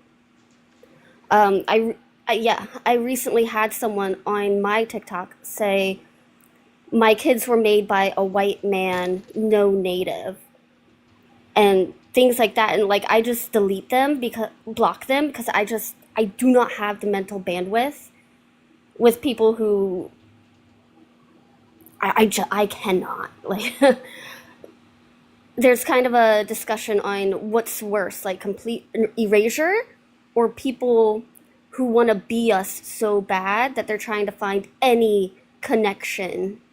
Like it's that struggle. Some say both are harmful, and then some say the Israelites are even worse because they're trying to completely erase us and kind of take over our culture as theirs, like we are the fakers.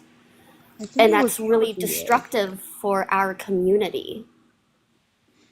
Yeah, I do think that there's a lot to it, especially when it comes to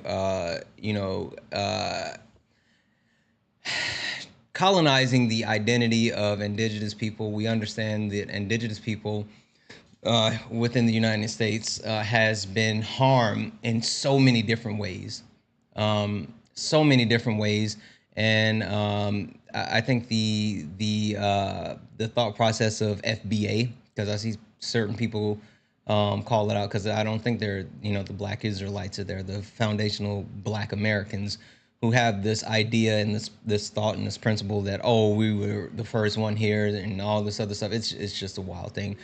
They're a different group. Just yeah, there's a lot to that. There's actually, Santana, there is actually a weird off group of the Black Israelites that has kind of taken truck with the Mormon, like, Jesus came to America stuff. So Really? there is, there is a set of Black Israelites I've encountered who have, like, that whole, like, Zion is in America bullshit going on, too. Language. I'm sorry. I don't know. All I know is I'm a chef. I can't help it. all I know is I had a Black Israelite tell me today that Bill Gates is taking all the seeds out of fruit. So He is not an Israelite. He is that's what he Nation of said. Islam. Oh well, No, dang he's it, my bad. nation. Oh, okay, got it. Okay, all right. I mean, not to be obtuse, but they're pretty equally off the map a bit. I don't know. I think I get it. I do. But it's so problematic. I think I think one thing I'd really like to hear about in the conversation from you guys' perspective is, especially when there's, like, I don't know how to, like, rationalize this, but, like, almost a like need to understand trauma as a motivation for your belief systems. You know what I mean? Like, if a white person is calling themselves a Cherokee princess and stuff, that's a wholly different set of motivations. But for FBA or Black Israelites or even Nation of Islam people, there is a wholly different set of motivations there.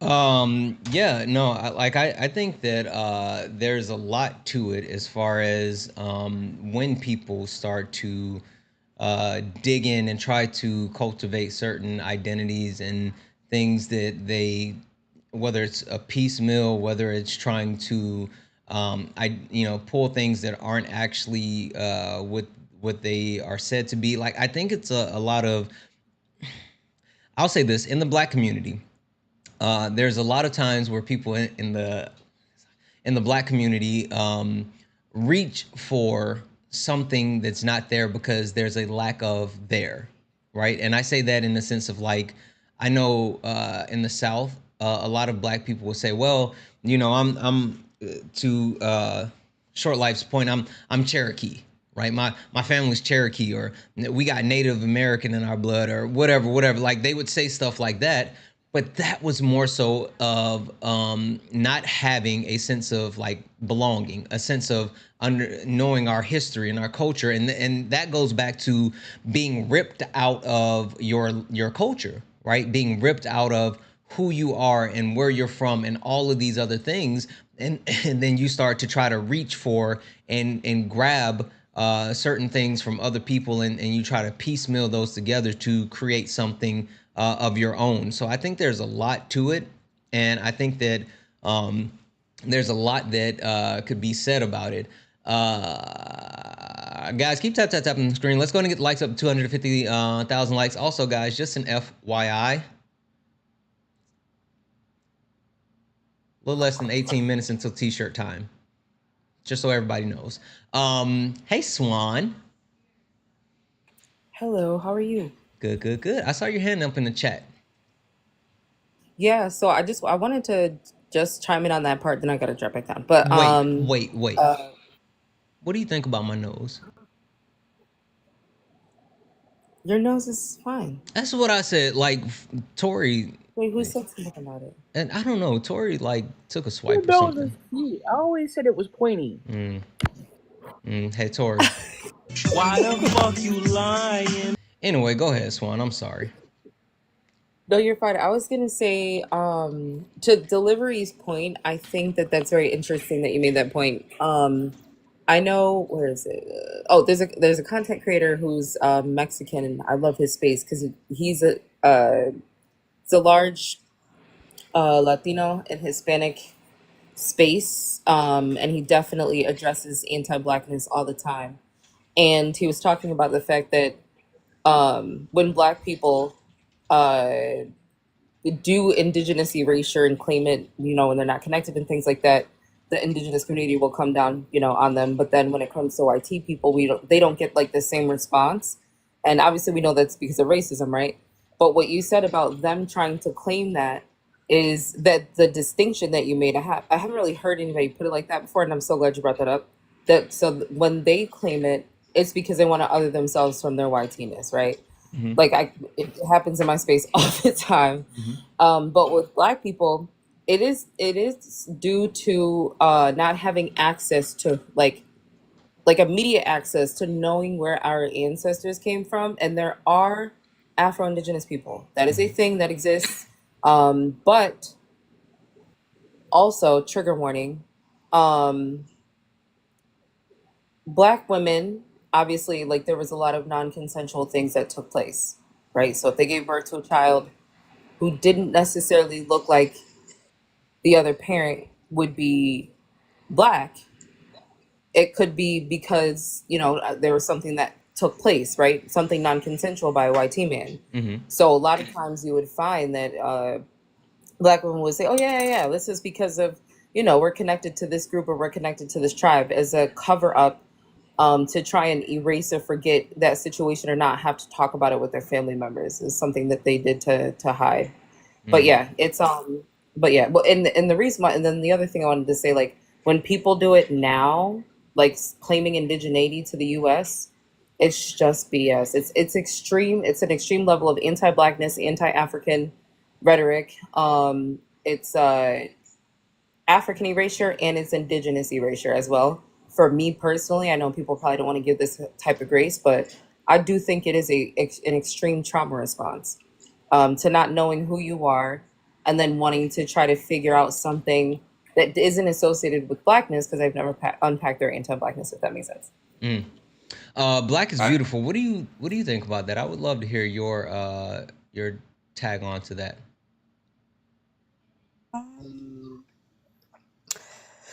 So yeah, I agree with everything that Swan said. What about what I said? Swan stole my notes. So anyway, I'm sorry. Go ahead. I think it's an identity crisis. I definitely do. Imagine um, your ancestors getting stripped of their names, their language, their culture, and everything, and being brought over to the United States or whatnot, and being enslaved, given a new name, and we had to create our own culture. It's like you don't know where your ancestors came from. It's an identity crisis. It creates a lot of confusion. You get frustrated, you get mad. um, when you're trying to look up your genealogy, it's the records, they didn't take records of that. um, I think that it is a trauma response. I really do. I think it's a cry for help, but I feel that now there is some resources out there to really figure out who you are or who your ancestors, where you came from. And I don't think erasing somebody else's history is, culture or history is okay. So you can make your own identity. Literally pushing away somebody else, a whole group of people, and saying that you were here first. Like, what? I don't think that that's okay. No. Yeah, and that's where I am as well. Tori, anything you wanted to add to that? I think that it's complex. I also think that because of algorithms and now the ability for them to weaponize what we interact with by pushing more um, things that are kind of not necessarily shared by the large majority of people. I think that I remember the days of the Black Israelites being on the street corner, yelling in a rusty microphone, asking if you could, if you could spare a token, With bean and pies. and just so and sister, I hope you're not eating that pork, and like it's just that it's one of the things that I think is because I know that, and clearly the data is there that African Americans or just Black people in general use social media in ways and communicate with each other in ways that other groups haven't. There's a reason why there was a Black Twitter. There's a reason why there's a Black IG. There's a reason why there's even a Black side of TikTok. However, I think that something that's I want to pinpoint is that it's important for us to not think that the large majority of African American people share those ideologies, because I think unfortunately we are now in an environment where the algorithms are in fact weaponized, where it makes it seem like that everyone is this uh, delusional. Not that I'm trying to minimize the erasure that's happening, because I also think it's completely and utterly absurd. I also think that it's an education issue, that when people would rather have a person on an app explain something to them rather than reading it for themselves, this is where you'll get all of these very like almost like hysterical responses. But in regards to the part about identity, I think that being an African American person is it comes with a lot to unpack, because you are in a country that you know your ancestors built unwillingly, that can't stand you, that scapegoat you for everything, yet everything you do, they want to profit from. But then at the same time, you'll have, even in my own family, I have both cattle slaves, uh, YT people that owned slaves that fought for the Confederacy, but I also have at least two male family members that were enslaved that fought for the Confederacy because the state of Louisiana promised to free them. So I know that's not everybody's reality, but it's my own.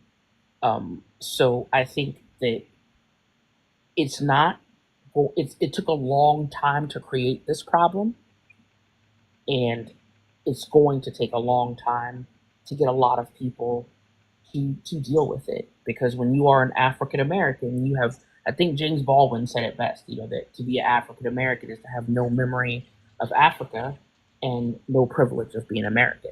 So I think that that is also very much true, that despite everything, I think that there is a large disconnect, and unfortunately I think it's driving some of the grasps to anything that isn't Black, which is unfortunate. Yeah, yeah.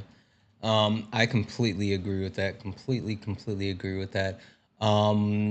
Let's do this because we are getting closer to t-shirt time. But I do want to hear from everybody else one more time. So Mark, I want to start with you. Mark, I know you're newer to the panel and you also didn't get that much of an opportunity to speak, but you brought something super interesting to the panel. Is this your first time coming across late nights?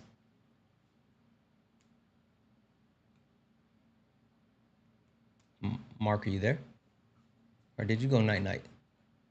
Mark, did you go night night? He probably went to sleep. Mark, you go night night? Everybody go night night. Mark, I just sent you a request to unmute. Well, Mark, so I know you can't hear me right now, right? And again, you're new to late nights, so I'm gonna just say. You're gonna learn today. You're gonna learn today. And so, Mark, since you are here and you fell asleep, chat, should we show Mark some magic? Should we show Mark a little bit of magic? Hey, Mark, good night and thank you for coming up.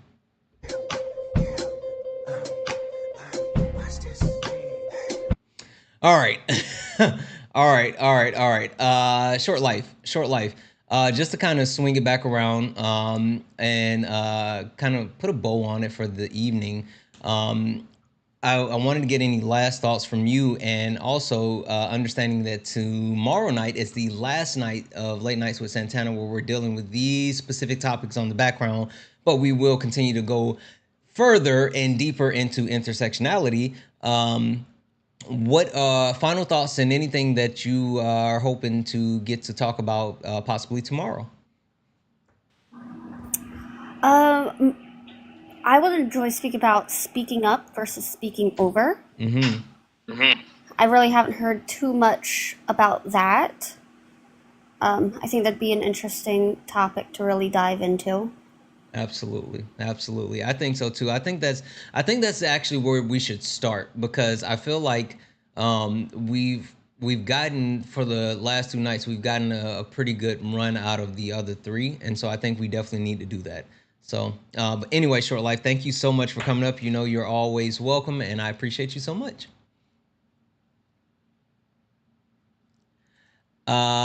Delivery.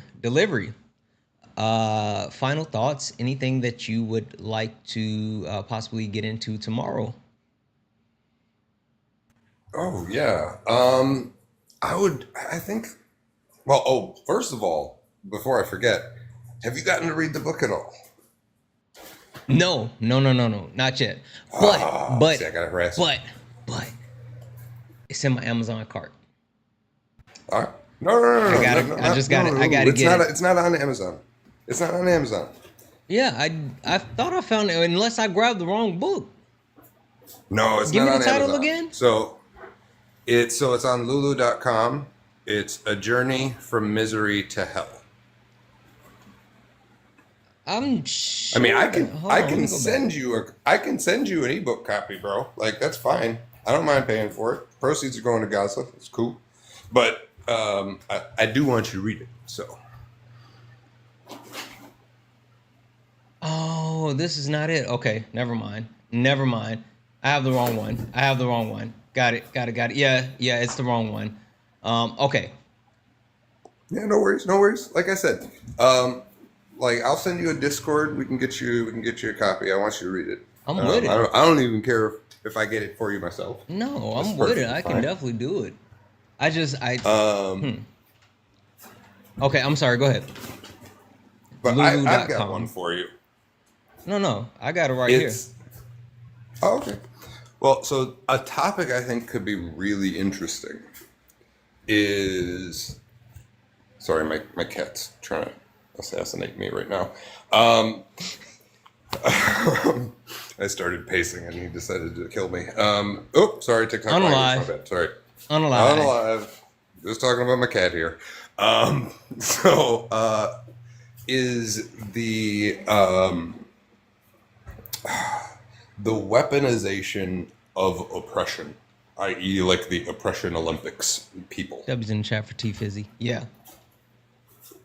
I think that this is something that is becoming increasingly problematic, especially with the amount of like violence in the world going on, right? So like obviously everybody can see my profile pic. I mainly focus on Palestinian issues because that's where a lot of my knowledge base is. But it's not just about Palestine. It's about Congo. It's about Sudan. It's about all of these places that violence is being done by multinational interests behind government puppeteers. And like, we could talk about this in an anti-capitalist sense or just in a colonizer sense. But hey, I just got feedback. We gotta drop you. Go ahead and wrap it up because of the word that you said. Oh, yep. No, that's it. I'm gonna drop. Let me drop you drop me. Okay. All right. Just FYI. So I just ordered it. And we're good to go. So it's coming through. It's through mail and it's trackable. Anyway, I gotta drop you. I appreciate you. Yep. Sorry, Santana. No worries. Thank you. All right. Tori, what do you got? When I first came into the live and I was listening, you were all speaking at the time, at the tail end of a conversation of what sounded like there was input from people who were parents. I try to stay out of those conversations for my own personal reasons. However, it then also switched to a discussion about the adoption of, white children or white babies into Black families. That's when I initially requested up, because I wanted to just offer some perspective. And this is purely anecdotal. This doesn't come with a study. This is just something that I lived through, but I would argue that in exchange for being more culturally aware, having a greater sense of, I would argue, humanity, what white people lose is their own access into whiteness through the key of other white people. Mm-hmm. First serious boyfriend I met when I was in the military, getting out of the military in Virginia. He was from Portsmouth, and when the booger sugar epidemic hit his neighborhood, finally, all the white people left except for his family. So by the time he got to 6th grade, the only white family in the whole neighborhood was his own. So being around someone who, though he had white parents, because his father was in the service, his mother heavily relied on a lot of the black families that were around because, you know, his mom had 3 boys. Dad was always deployed. What I would argue is that I learned just from being in a relationship with him that I have never met a more empathetic and aware white man in my life. Because this is the reason why I say that they're socialized this way. The prime time, and this is just my personal opinion, the prime age for the socialization of white males happens in puberty. Yeah. And especially through sports. It's one of the reasons why they crash out the way that they do over football, baseball, hockey, etc. But when you factor in the racial demographic of my ex's neighborhood changing, that socialization for him as a young white boy was around all young black males. Mm-hmm. It wasn't until we got more serious and I moved in with him that I was able to view him through the eyes of other white people. And that was when it was obvious to me. They gain humanity and empathy that they normally don't have otherwise. One thing that irritates me about this app is that if you took away intimate access to the black body from the majority of YT people, we'd still be in the 1950s. Because my ex-boyfriend, my neighbor, that they have to have contact with us to even acknowledge that we're a human being, that my humanity as a person who happens to be black should not be contingent upon your ability to penetrate me or play ball with me or have me watch your plants for the weekend, right?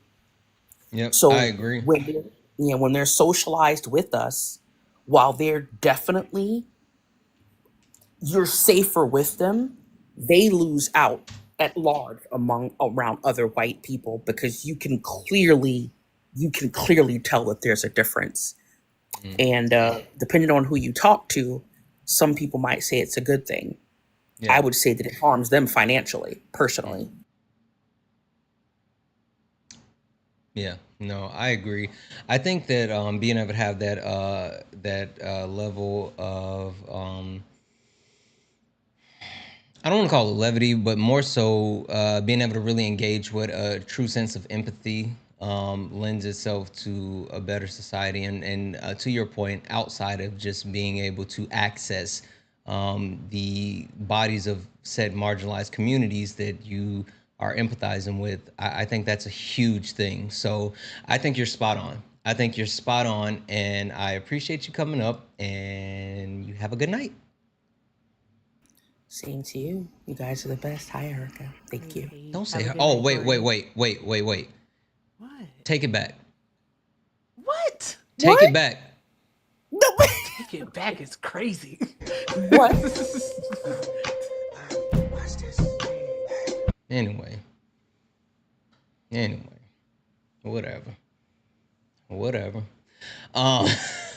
Black is beautiful. This is the first time you and I have come across each other. Or at least I've come across you. And you are officially like one of my 2 favorite people on the panel. You know, I'm not gonna say who you're ahead of, but I think we all know. But last words for you. I want to hear more about the speaking up versus speaking over. We didn't get to that like pretty much at all tonight. No, I think that would be something interesting to really hear people's perspectives on. Yeah. Are you coming back tomorrow? Definitely. Hey. Yeah, it's 11 p.m. Eastern, 8 p.m. Pacific. So depending on which time zone you're in. I'm in Eastern time zone. All right, so it's late nights for you for sure. But yeah, 11 p.m. Eastern, 8 p.m. Pacific, Monday, Tuesday, Wednesdays. All right, thank you for having me. Is this your first time in late nights? Yes. Did you hear our song? What is that? We have actual song. Who's that? Would you like to hear it? Definitely. Okay, hold tight for me just a moment. Swan. Last words. Sorry, I'm in here late. I was in James's live earlier and kind of took a nap, but I like the fact that I didn't even notice this, the ableism. Is that what it says? Ableism axis? Yep. I think that it would be interesting to engage in a discussion about that. The reason why I say that is because I definitely know I have a lot more to learn when it comes to ableism, specifically ableist terms. I used the term like a few days ago, and someone in the comment section had mentioned something about it, so I went and looked it up, and I felt terrible because I didn't realize that it was a term that was. The more you know. We had that conversation yesterday. I will just say that there are certain ableist terms that a lot of people are not aware of, like DUMB or SLOW, and you want to stay away from those. Period. But yeah. Yeah, it was interesting because the person who had called it out is from the UK. So it's like kind of more like deemed there, like they talk about it more there. But here, a lot of people use it loosely, but it's not like people. I don't think enough people here in America know that this word is problematic, but over there it is. And she was from the UK, so she was like really shocked when she heard me say it. And I was just okay. I can't use that word anymore. But yes, that's all I got. Thank you for having me up.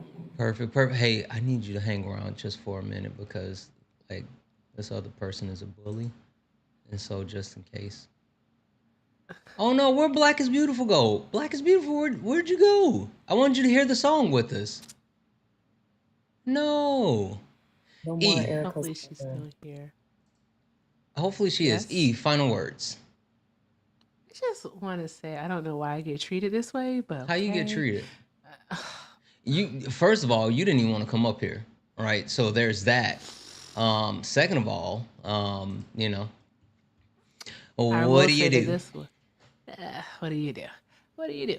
I will say this was great conversation. I actually enjoyed it, learned a lot. Was very happy to be able to contribute. I am looking forward to speaking up versus speaking over also. So since I'm banned, I'll definitely be back tomorrow. We don't say those words here. Since fruit? Whatever. I'll be back tomorrow. What are you talking about? I'm fruited. I got fruited. A quarter fruit. Fruit. Why do you keep making me say fruit? I don't know. Like, be normal. I'm so confused right now. You told me I had to use a euphemism. You told me I couldn't say the other word. And the best thing that you could think of is fruit. I don't like saying banana. I don't either. Hey, Santana, I have a question for you. Y'all. Aunt 2 Weeks wants to come up for a minute, she says. If possible. The boxes of clothes are actually in overtime. It's t-shirt time. It is t-shirt time. Normally I would say yes. But gotta go because I actually have something I'm supposed to be doing like right now. Ooh. So sorry. We gotta go. I'm gonna play the song real quick and then we're gonna get out of here. I will say real quick though, Parker Raid. Welcome in, Parker Raid. You guys picked a heck of a time to come in. Thank you for being here. I appreciate each and every one of you. If you look up at the top, you see the word follow. Make sure you hit the follow button. Welcome in, Parker Raid. Also, all right, yep. Welcome in, Parker Raid. Okay. Okay. Let's do this real quick. Why is there so many people here? 30 seconds. I There we just go. wanted to file a formal complaint, or where do I file a formal complaint? Because Santana doesn't follow me back, and then you can drop me, and I'm feeling left out because I don't get notifications when he goes live, and I just wanted to file a formal complaint. Hey, my pretty child, I'm just gonna go back in the comments because Santana don't follow me back, so I'm gonna drop down. I said 30 seconds, so I'm gonna go ahead and drop because I'm feeling left out because I don't know. I just gave you a follow, so it can't be. I don't know which Santana you're talking about. It can't be me. Can't be me. With the ham cheese biscuit, go work on your shirt. Can't be me. Santana. Thank y'all. Thank y'all. I'm gonna go back. Good night, Auntie. Have a good night. I'll see you in 11 minutes. Yeah. Yep. Okay. Thank you, Bubba. W's in the chat for Fun P, who sent $1.99 over from for YouTube Super Chat, saying Parker loves you, brother. Listen, I love Parker.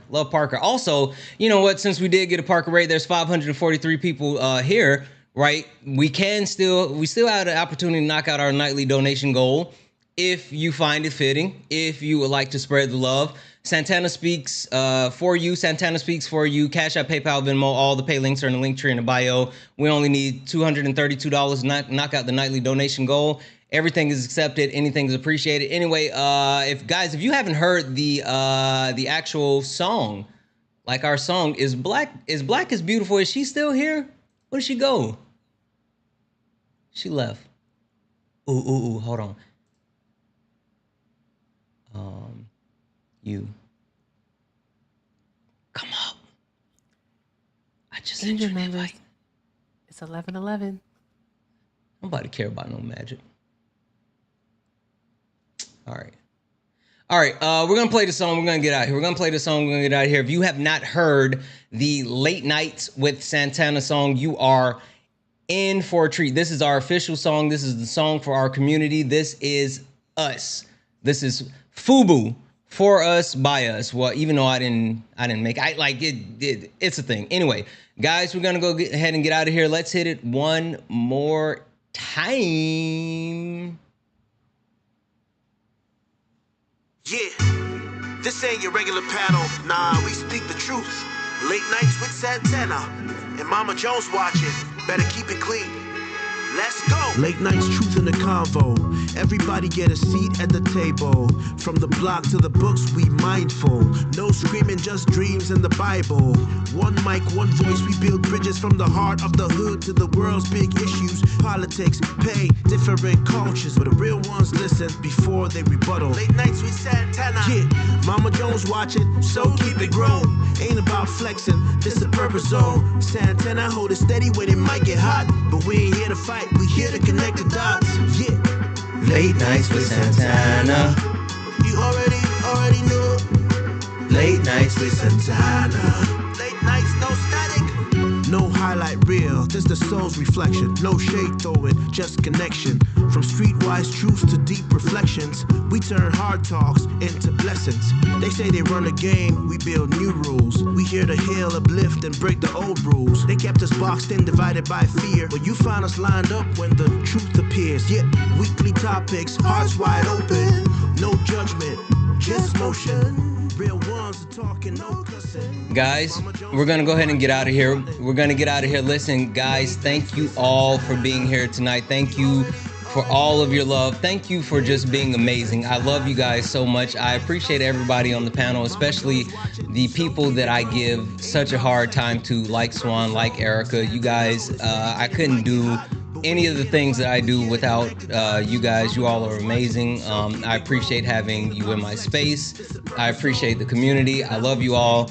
Let's go ahead and do this. E, it's been a while. I need you to get it together. Lock in. Guys, thank you for all the likes, the taps, the shares, the give. Thank you for being here. I love you all so much. And as always, peace. You already know. Late nights with Santana. Late nights with Santana. You already know. Late nights with Santana. Late nights. Late nights with Santana. You already know. Late nights with Santana.